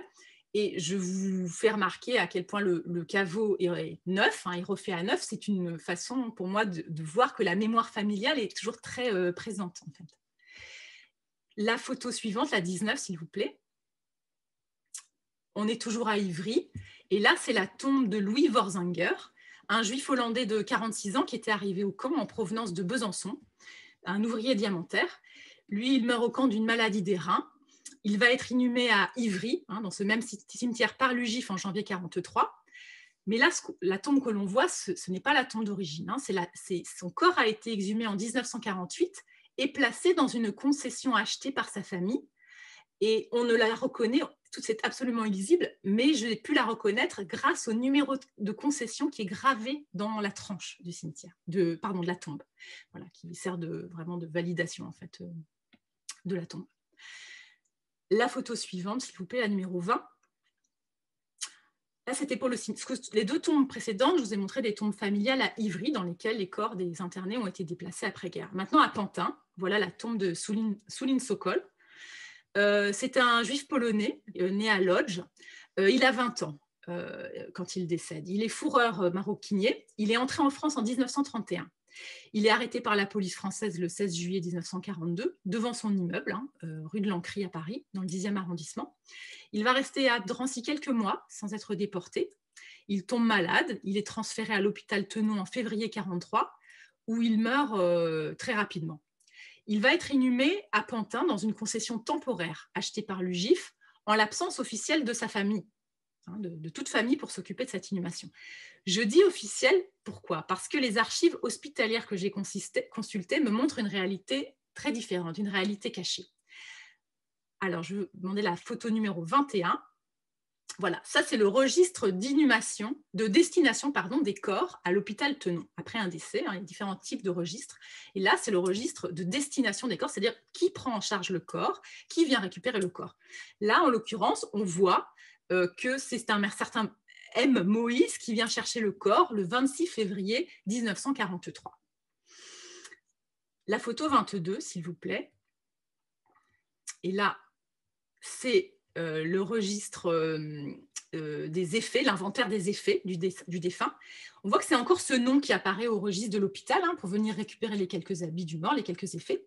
Mais là, on voit qu'il est précisé au milieu, à peu près au milieu à droite, que c'est sa sœur, hein, que c'est sa sœur, cette M. Moïse. Je voudrais la photo numéro 23. Or, le registre des inhumations consistoriales de l'époque indique que c'est l'UGIF qui se charge de l'inhumation. Là, je vous ai mis 2 points, hein, le point rouge, le premier à gauche pour vous indiquer Sokol, et le deuxième point rouge à droite pour vous indiquer que c'est bien l'UGIF qui est en charge de l'inhumation. Alors, il est probable, en fait, hein, que la famille non seulement se cache à cette époque-là, et qu'elle utilise le paravent de l'UGIF, en fait, qu'elle est en rapport avec l'UGIF, mais qu'elle utilise l'UGIF pour ne pas être inquiétée. L'UGIF s'occupe de l'inhumation, et d'autant plus que cette famille n'a probablement pas les moyens de payer cet enterrement. Donc, Souline Sokol est exhumé après-guerre et placé alors dans le caveau familial acheté par son père, Sroul, en 1946 à Pantin, et c'est donc la tombe que je vous ai montrée tout à l'heure. Ces déplacements de corps, tout de suite à la libération, montrent que les familles savaient à l'époque où se trouvaient les corps de leurs proches. Il n'y avait pas de mystère. Cela veut dire aussi que l'UGIF était en rapport avec les familles, même quand celles-ci se cachaient pour fuir les arrestations. D'ailleurs, le bulletin de l'UGIF, qui est son journal, annonçait les décès de Juifs dans Paris. Les membres de la famille avaient connaissance des décès, des enterrements, parfois alors qu'ils étaient eux-mêmes internés à Drancy. Et là, je voudrais bien la photo 24. Pardon. Là, c'est le cas d'une famille qui est avertie par l'entreprise de pompes funèbres Schneeberg, via l'UGIF, de la manière dont s'est passée l'inhumation. Donc, la lettre est, il y a un message à adresser à Madame Hirtz pour l'inhumation de son mari Maxime, qui était un juif français né à Reims, qui a 57 ans à sa mort au camp. Il meurt le 19 janvier 1943 d'un problème cardiaque. Il était arrivé en provenance du camp de la Lande en septembre 1942 avec sa femme Marguerite et sa fille Odette. Elles, peu de temps après, elles vont être déportées un mois plus tard par le convoi 48 du 13 février 1943.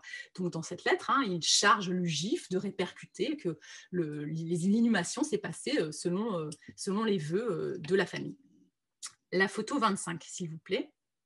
Là, on voit une autorisation de sortie des internés d'un interné hospitalisé à l'hôpital Rothschild pour assister aux funérailles de sa femme, qui est décédée au camp.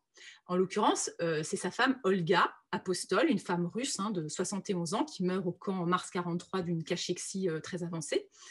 Elle est incinérée au cimetière du Père-Lachaise. Et donc, son mari, Paul, qui lui-même est interné au camp, non, il était interné, au même moment qu'elle, mais lui, il a été transféré à l'hôpital Rothschild, qui à cette époque-là est une annexe du camp de Drancy. Il y a une demande pour l'autorisation de sortie. Lui, finalement, le mari sera déporté le 10 février 1944. La photo suivante, s'il vous plaît, la 26. Et là, c'est une autorisation de sortie d'un interné pour assister à l'enterrement de son père. Alors, en l'occurrence, là, c'est la demande écrite en allemand par l'UGIF auprès du bureau du SD, qui rapporte le cas donc, de ce Marcel Lévy, qui est un ancien combattant interné depuis 1941, qui a perdu son père et qui demande en fait à pouvoir assister aux funérailles de son père à Paris, au cimetière parisien de Bagneux. Et l'UGIF propose qu'il soit accompagné d'un inspecteur de police. Alors, il obtient cette autorisation, mais malheureusement, finalement, elle va être annulée à la dernière minute. Donc, on a du mal, je sais, à se figurer la vie quotidienne des Juifs sous l'occupation, et elle a pourtant existé. Il y a même eu des mariages célébrés à Drancy. Que des événements relevant d'une telle normalité et puissent produire sous l'occupation nous étonne. C'est peut-être pour cela que c'est une question, la question des morts, qui est restée oubliée jusqu'à ce que je travaille, que je recherche les morts. Or, des enterrements de Juifs avec des rabbins même ont bien eu lieu tout au long de l'occupation à Paris. Alors, on pourrait penser qu'en raison des persécutions, les inhumations de Juifs ont eu lieu secrètement, dans la peur, c'est parfois le cas. Et je renvoie au récit de M. Badinter, le récit qu'il fait de l'enterrement de sa grand-mère Idis à Bagneux en 1942, où il dit que sa famille est réunie à la nuit tombée, assez rapidement, dans la crainte. Il y a aussi un témoignage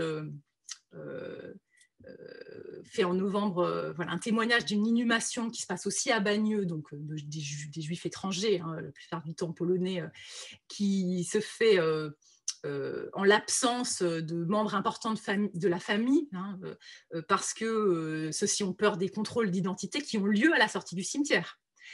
Mais parfois aussi, il y a du monde aux funérailles d'internés de Drancy. hein, au-delà d'un petit cercle familial. Et là, je voudrais montrer la photo numéro 27. Voilà, c'est la photo de Riccardo Benamias, qui est un juif italien de 49 ans, qui est né à Salonique.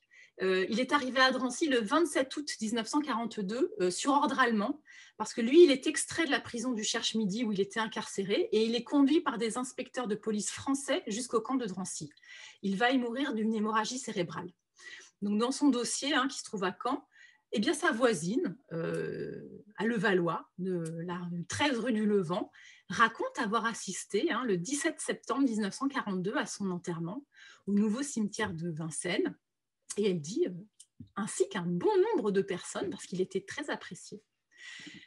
Pareil, Hélène Baird, elle parle même d'un enterrement en grande pompe qui a lieu le 12 octobre 1943, en plein après-midi, au cimetière parisien du Montparnasse, et qui est dirigé par Julien Weil, qui est alors le grand rabbin de Paris en personne. Et elle dit dans son journal, « C'est la seconde fois en peu de temps que j'assiste à un enterrement là. » Donc voilà, le moment, moi, où j'ai pu trouver les tombes dans les cimetières, ça a été un moment, je ne vous le cache pas, de grande émotion, parce que je pouvais me dire que je les avais enfin retrouvés. Mon rendez-vous avec eux était là. Et en même temps, j'éprouvais aussi une certaine tristesse, comme si le fait de voir la tombe signifiait que je ne pouvais pas aller au-delà de la matérialité de la tombe, que quelque part, je ne pouvais plus en savoir davantage. Eh bien, là aussi, il y a eu des surprises.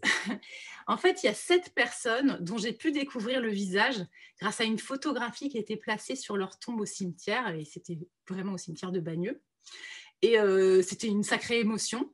Et je pense qu'il faut lire, je vous conseille de lire L'émotion de Patrick Modiano, quand Serge Klarsfeld lui apporte la photo retrouvée de Dora Bruder après la publication de son livre. Voilà, c'est de cet ordre-là. La photo 28, s'il vous plaît.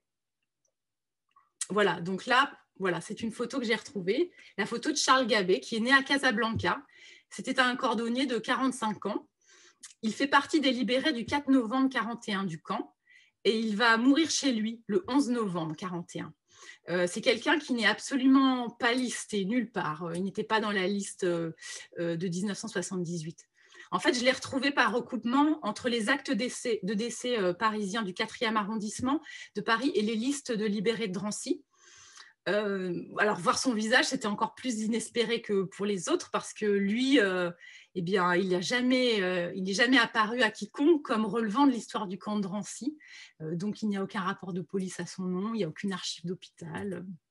Voilà, il y a vraiment des juifs qui sont tombés dans des coins aveugles de l'histoire en mourant à Paris avec le statut d'interné sans être déportés.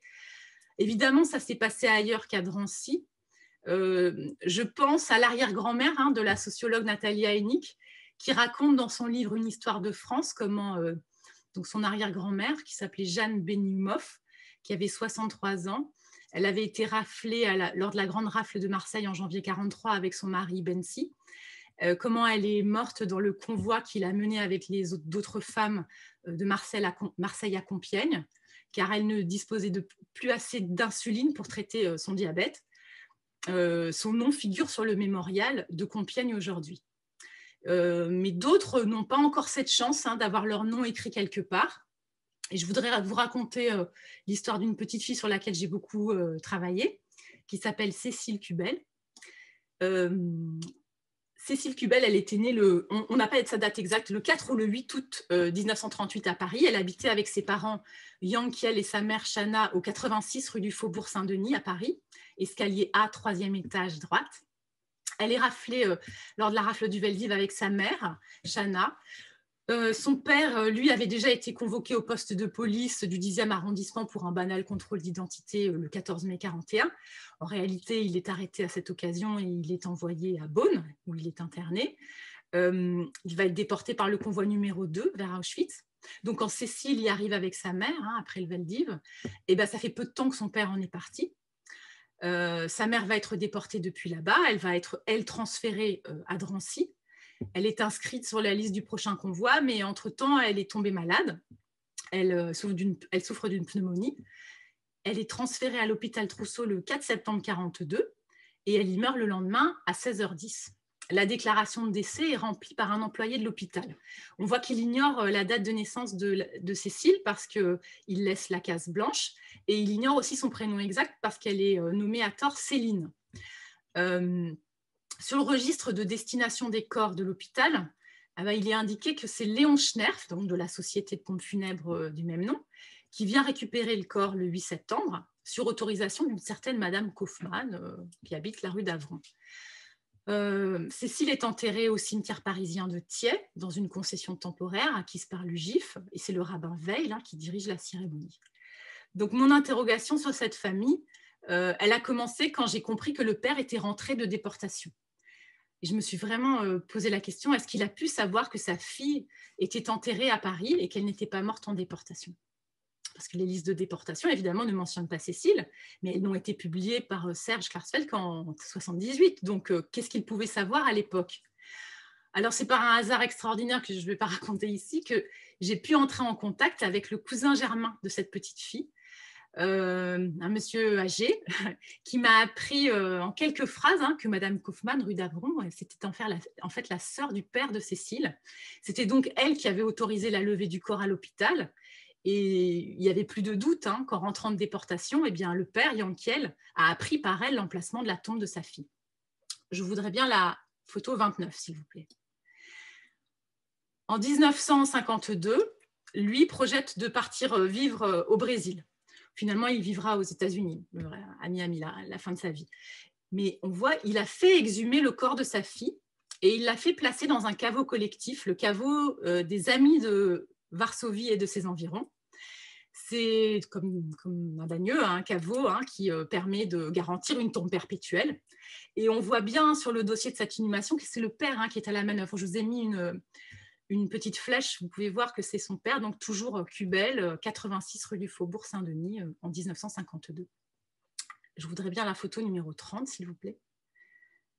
Et voilà, et sur la tombe de Cécile, donc la tombe, ce caveau collectif dans lequel elle a été placée en 1952, on voit que son père, il ignorait la date précise de sa mort parce qu'elle est indiquée décédée le 16 juillet 42. Pareil, là, c'est la petite flèche. Date de la rafle du Veldiv. Le cousin de Cécile, qui est malheureusement décédé assez vite après nos échanges téléphoniques, on devait se rencontrer et puis voilà, ça n'a pas pu se faire. Il ne savait pas qu'elle était inhumée là et il était d'autant plus surpris de l'apprendre que le propre caveau de sa famille, de sa branche, se trouvait à moins de 200 mètres de la tombe de Cécile. Voilà, alors moi je voudrais croire qu'avec avec Michel de Certeau, j'ai lu cette citation dans un article d'Annette Viviorca en préambule d'un de ces articles. Cette citation m'a parlé. Michel de Certeau qui disait, après Jules Michelet, que faire de l'histoire, c'est aller visiter les morts pour qu'après cette visite, ils retournent moins tristes dans leur tombeau.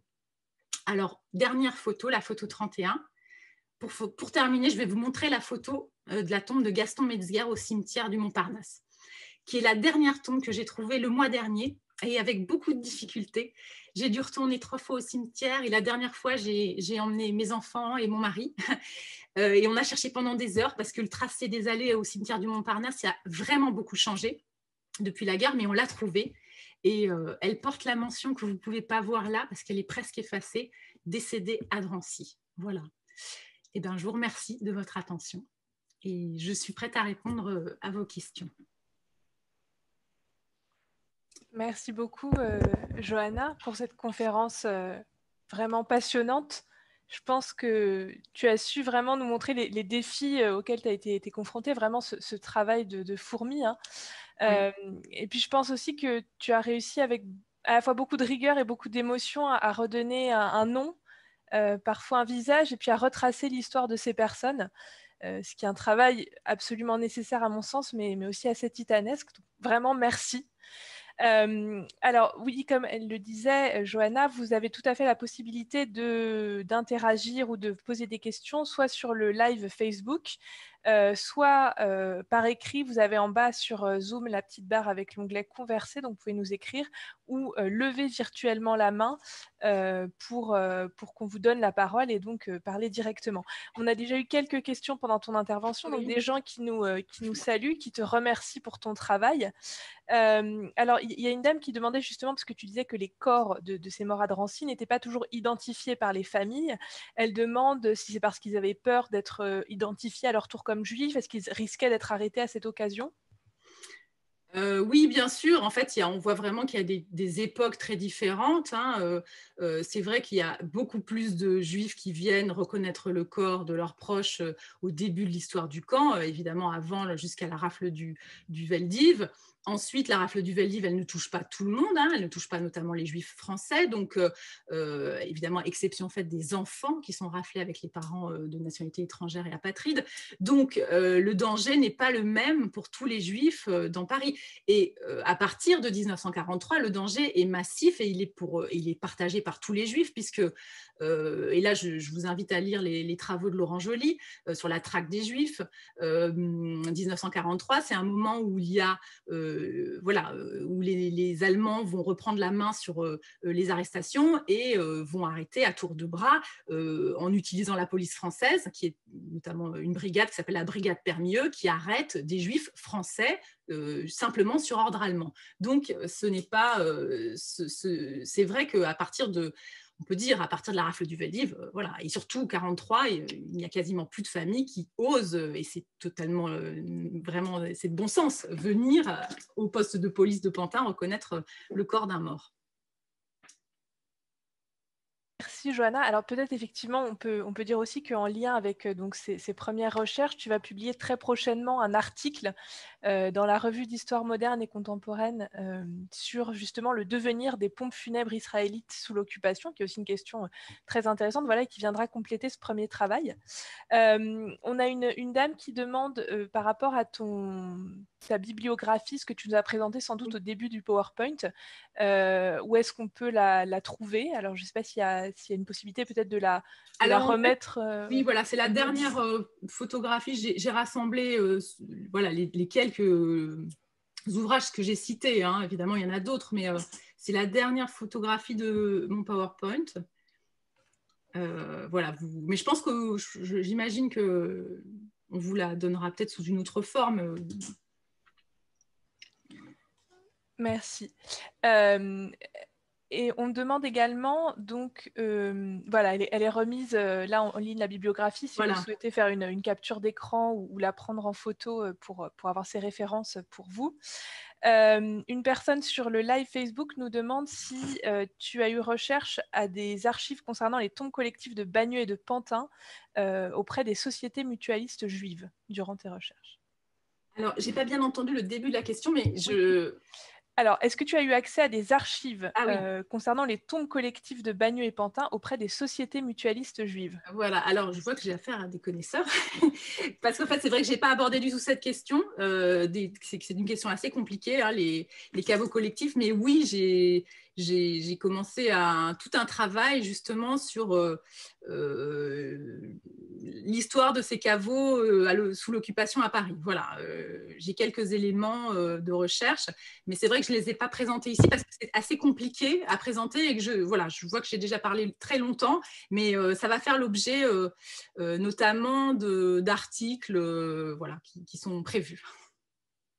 Alors, merci Johanna. Il y a pas mal de questions qui s'enchaînent, donc j'essaye de les noter au fur et à mesure.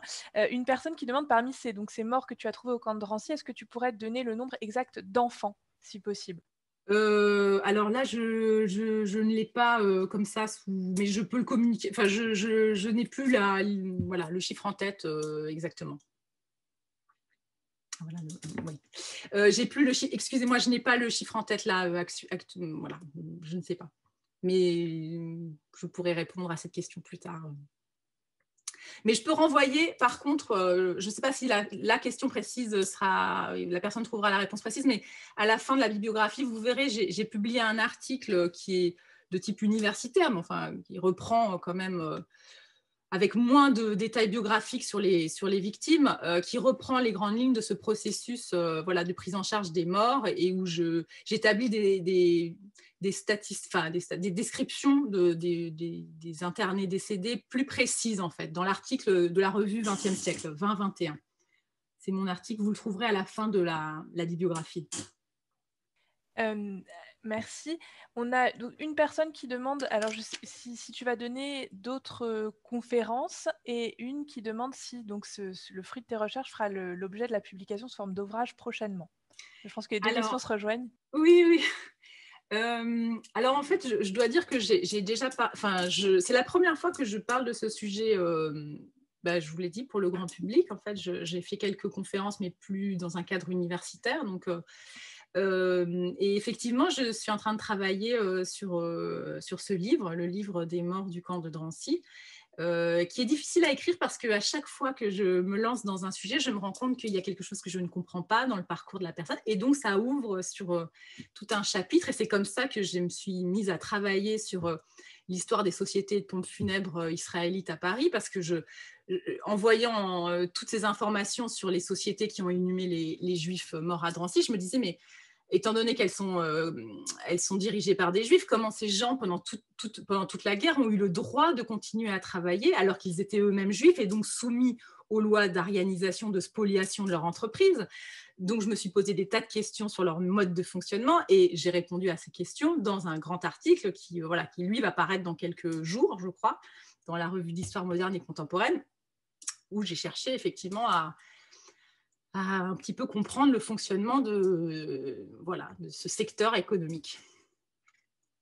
Merci. Alors, pour rebondir sur la toute première question, une personne demande si, quand des familles sont venues identifier des corps, est-ce que tu es au courant de cas d'arrestation dans ce cadre spécifique? Non, je n'ai pas vent de ça. Non. Non. On a également donc une personne qui souhaiterait savoir si tu peux recommander, alors on s'éloigne un petit peu effectivement de ce sujet, mais sur les internés du camp de Pithiviers spécifiquement, si toi tu as des ouvrages en particulier que tu pourrais recommander. Là, comme ça, je ne vois pas. Il y a là, je ne vois pas. J'avoue que je ne vois pas. Il y a des lettres, des souvenirs, des parcours, mais non, je ne vois pas. Ça me reviendra sûrement, je suis désolée. Oui, pour la personne qui a posé cette question, vous avez le Centre d'études et de recherche sur les camps d'internement du Loiret, qui est un musée à Orléans, qui travaille vraiment sur l'histoire de ces camps et qui a publié plusieurs ouvrages, des ouvrages historiques et puis des témoignages sur le sujet. Donc, n'hésitez pas à voir directement auprès d'eux. Alors, une personne qui demande également si est-ce que tu peux ou veux bien communiquer la liste de toutes ces personnes qui sont décédées à Drancy? En fait, je vois pas. Non, je vais pas la communiquer comme ça. Je pense que l'idée est de travailler sur la mémorialisation. Donc ça, il y a une part. À terme, bien sûr. Enfin, évidemment que je souhaite que, comme je vous l'ai dit, comme dans le cas de la petite Cécile, que leur nom soit inscrit quelque part. Donc oui, je travaille pour ça. Alors, par rapport à ce que tu disais donc sur les morts et puis les mariages, comment ça a pu avoir lieu? Est-ce que tu peux expliquer comment, effectivement, dans ce cas spécifique, des mariages ont pu avoir lieu dans ce camp de Drancy, puisque tu en parlais? Mais parce qu'en fait, il y avait une autorisation qui était demandée à la préfecture de police de la part des internés dans le camp, de la direction, parce qu'il y avait une petite, ce qu'on appelait la direction juive dans le camp, qui doublait la direction de la préfecture de police. Et donc, il y avait des demandes qui étaient répercutées. Et les Français les Français répercutaient la demande aux Allemands, qui n'y voyaient pas d'inconvénient, dans la mesure où les gens étaient internés. C'était pas considéré comme ça n'empêchait absolument pas les déportations. Voilà. Merci. On a une autre personne qui a posé une question tout à l'heure sur, puisque donc on a parlé des morts au camp de Drancy, mais effectivement, il y a eu des décès également, notamment dans les camps de Pithiviers de Beaune, pour la plupart donc, des enfants qui ont été arrêtés lors de la rafle du Veldiv. Une personne demandait si tu savais, si, elle posait la question pour Beaune, mais je pense qu'on peut l'étendre à Pithiviers, Oui. ces décès dans le camp de Beaune et de Pithiviers, est-ce qu'ils ont été enterrés dans le cimetière municipal? Alors, ça, c'est une recherche qui m'intéresserait de faire, hein, évidemment, puisqu'il y a un lien très fort entre les camps du Loiret et Drancy. Pas uniquement d'ailleurs pour les enfants du Veldiv, hein, qui eux passent d'abord par les camps du Loiret avant d'arriver à Drancy, mais il y a aussi tous les va-et-vient entre les internés plus tard qui vont être envoyés dans les camps du Loiret, revenir à Drancy ensuite. Donc il y a pas mal de gens qui sont décédés dans les camps du Loiret en provenance de Drancy. Je sais, oui, qu'il y a des tombes d'internés dans le cimetière de la ville. J'ai trouvé aussi, je vous en ai pas parlé, mais j'ai trouvé aussi des corps qui ont été rapatriés depuis les camps du Loiret jusque dans les cimetières parisiens par les sociétés de pompes funèbres pour être inhumés dans les caveaux familiaux parisiens. Ça aussi. Mais c'est une recherche qui reste à faire. Merci. On va passer la parole. Il y a une personne qui lève la main, donc qui souhaiterait te poser une question directement.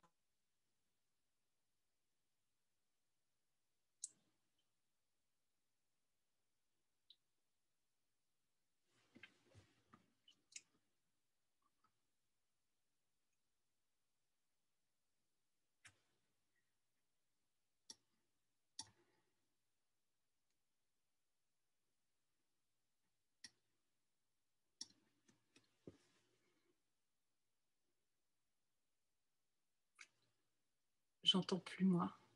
Je suis désolée, j'ai un petit peu de mal à lui donner la parole. En attendant, on a effectivement une autre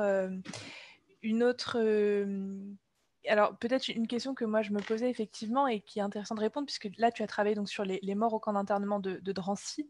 Et c'est vrai que c'est la première fois vraiment qu'on répond à la question du nombre exact de décès à Drancy.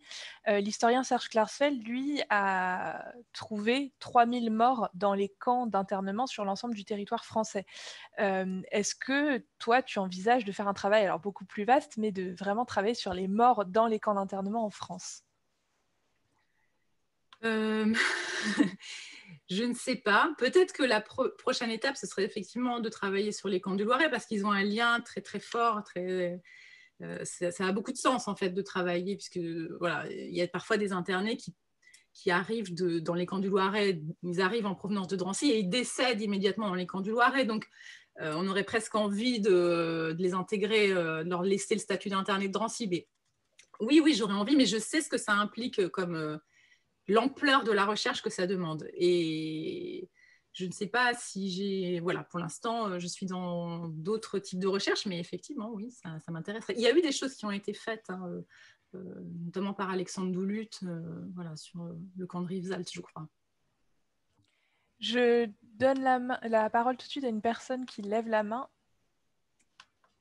Alors, si j'arrive... Non, je ne sais pas. Voilà, les personnes, normalement, il faut que... Donc, Madame Ackerberg, il faut que vous ouvriez votre micro, s'il vous plaît. Vous avez une icône sur la barre en bas à gauche, le micro.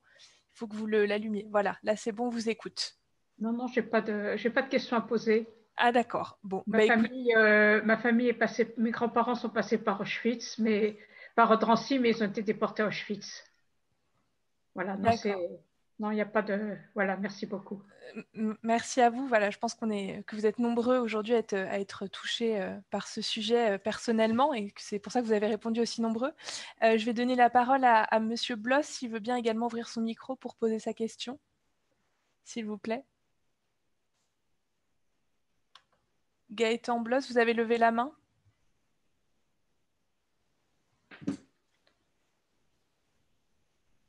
Bon, je ne sais pas s'il m'entend.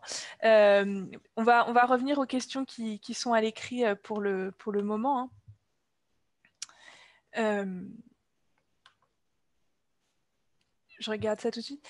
Une personne alors qui demandait, c'est une question, je ne suis pas sûre que toi tu puisses avoir le chiffre, mais si on connaissait le nombre d'internés dans le camp de Drancy originaire de Turquie. Voilà, parce qu'il faut savoir que le camp de Drancy, il y a eu des personnes de 56 nationalités différentes qui ont été internées. Peut-être que la personne vient de Turquie, se poser la question. Alors là, je le renverrai quand même au mémorial de la déportation de Serge Klarsfeld, puisqu'il y a moyen de connaître le lieu de naissance, de travailler à partir du livre mémorial de Serge Klarsfeld. Oui, ça, on peut savoir. Qui ont été déportés, pas forcément que internés à Drancy, mais déportés, oui, il y a moyen de savoir en travaillant à partir du livre de la déportation de Serge Klarsfeld. Oui. Merci. Il y a une personne là qui lève la main, donc je vais l'inviter à ouvrir son micro. Voilà. On vous écoute. Madame Stas, voilà, Madame Stabols, vous avez le micro ouvert, on vous écoute. Si vous voulez poser la question. Non. Écoutez, on ne vous entend pas, alors peut-être si vous voulez peut-être poser la question par écrit, il y a peut-être un souci avec votre micro, on ne vous entend pas. Donc n'hésitez pas à nous poser la question par écrit, voilà, si vous souhaitiez intervenir. Vous entendez là? Ah, là c'est bon, on vous entend. Voilà, je n'ai pas de questions spécifiques. Je voulais simplement remercier Madame Lair de ce magnifique travail qui était, voilà, tout au long de cette conférence, j'ai été subjuguée et voilà, franchement, merci beaucoup. Moi, j'ai juste mon grand-père Stabols qui était, disons, qui avait émigré de Pologne en France et qui, lui, s'est retrouvé à l'hôpital Rothschild, justement, et voilà. Mais voilà, c'est juste ça. Mais je ne voulais pas rester dans le silence et je voulais vraiment vous remercier. C'était vraiment splendide. Merci. Beaucoup. Merci. Merci à vous pour cette intervention.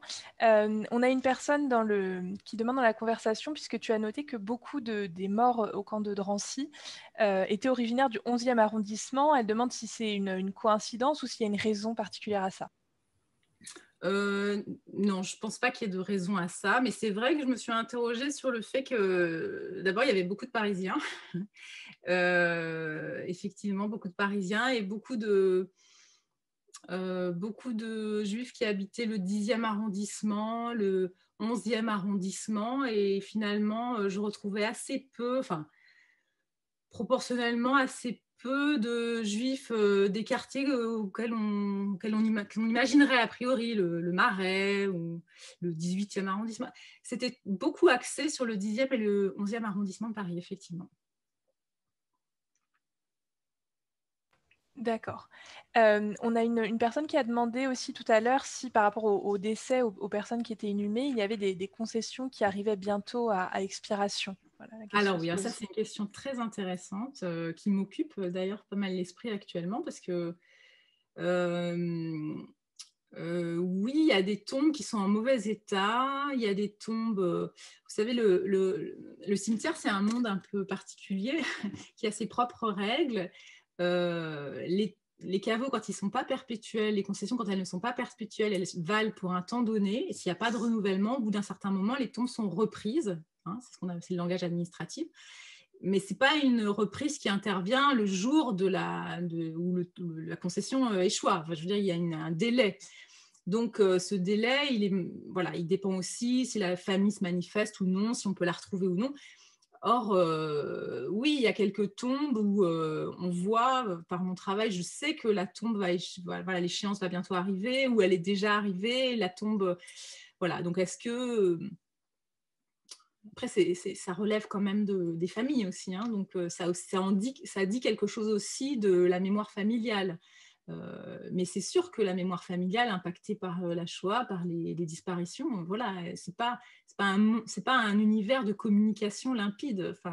Croire ça, c'est méconnaître totalement la psychologie des familles juives après la guerre, après la Shoah.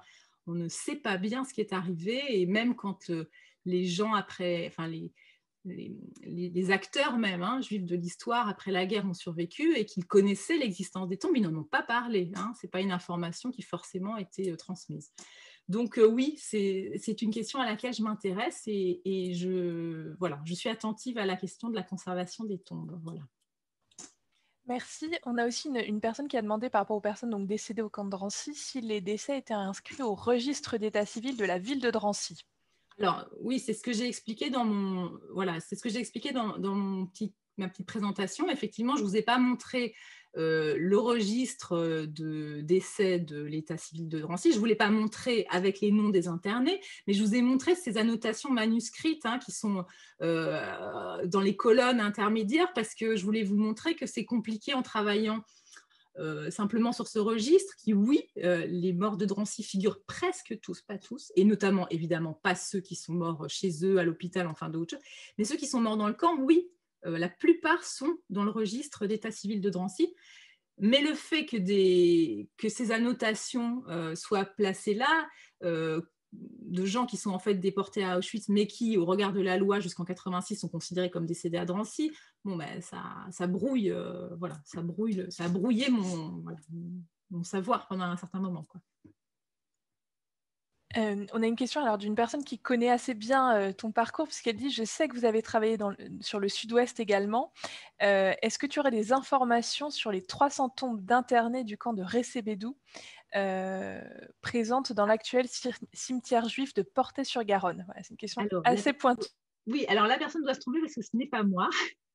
Je n'ai pas travaillé sur Recébédou, donc j'avoue là ne pas connaître ce sujet. Je ne peux absolument pas répondre à cette question. Ce n'est pas, je ne connais pas bien je ne connais pas. Je ne sais pas s'il y a d'autres personnes qui souhaitent poser encore des questions.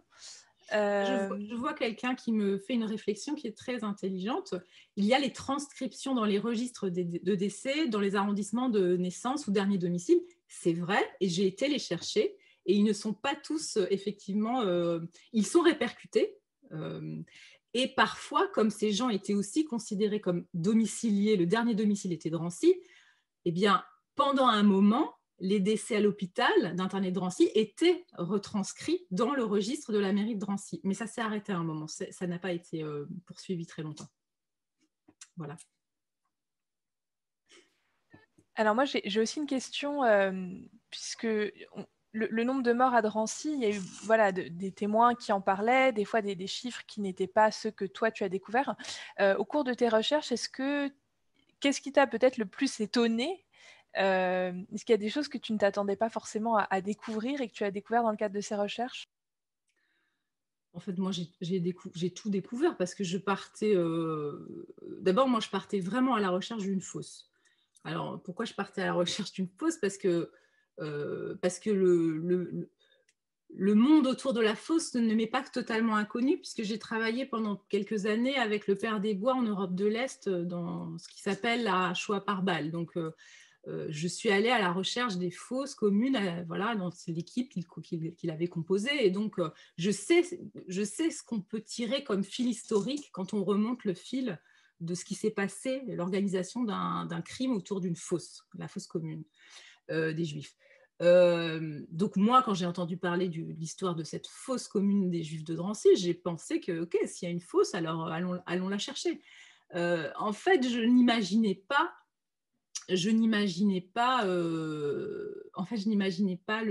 la bureaucratie administrative française. Je n'imaginais pas...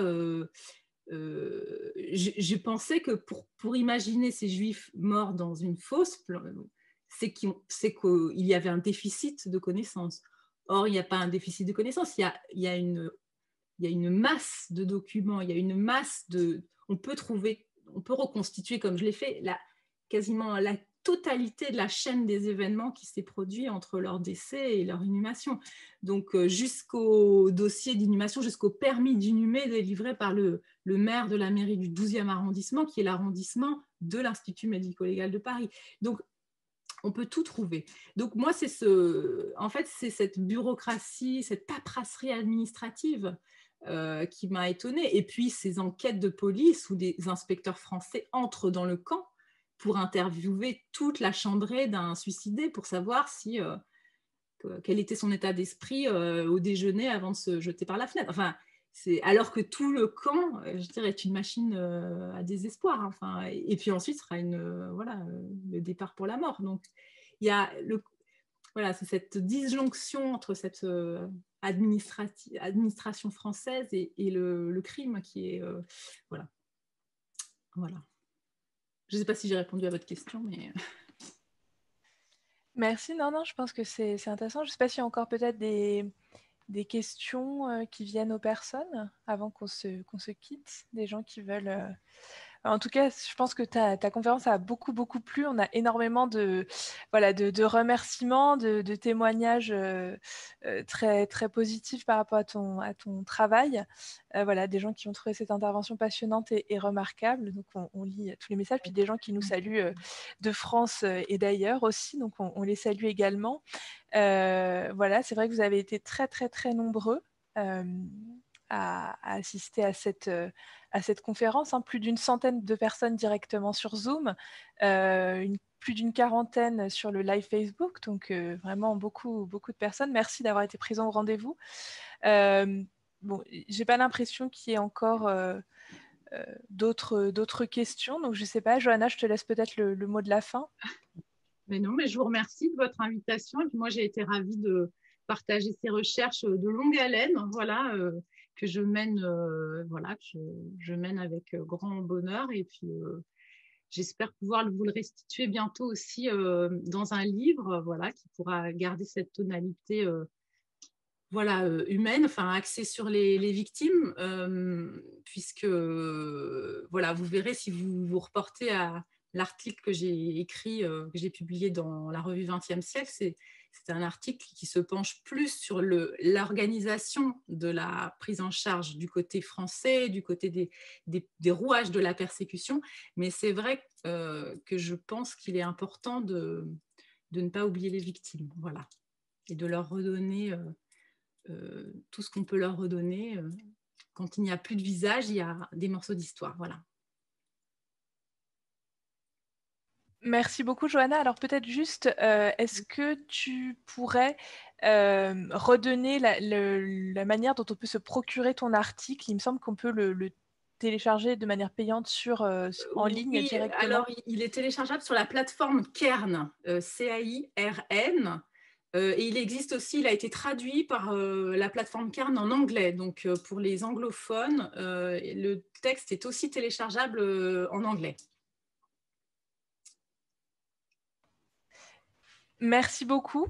Merci vraiment à toutes les personnes qui ont participé à cette conférence, et merci à toi, Johanna, vraiment de nous avoir éclairé sur un sujet, finalement, sur des événements qui se sont passés il y a plus de 75 ans maintenant, mais pour lesquels il reste des choses à découvrir. Des personnes nous ont demandé si cette conférence était disponible en replay. Donc oui, ce sera le cas sur le site du mémorial, hein, pour les personnes qui ont pris la conférence en cours de route ou qui n'ont pas pu y assister tout du long. Hein. Donc sur le site du mémorial, évidemment. Et puis, je vous invite également à lire l'article de Johanna qui est en lien donc, avec la conférence qu'elle a présentée aujourd'hui. Merci beaucoup à tous. On va vous laisser là et puis on vous souhaite une très bonne fin de journée et on espère à bientôt, puisque en temps de confinement, on continue les événements virtuels. Donc, n'hésitez pas à vous inscrire. Le mémorial propose toute une programmation virtuelle. Merci, au revoir. Merci.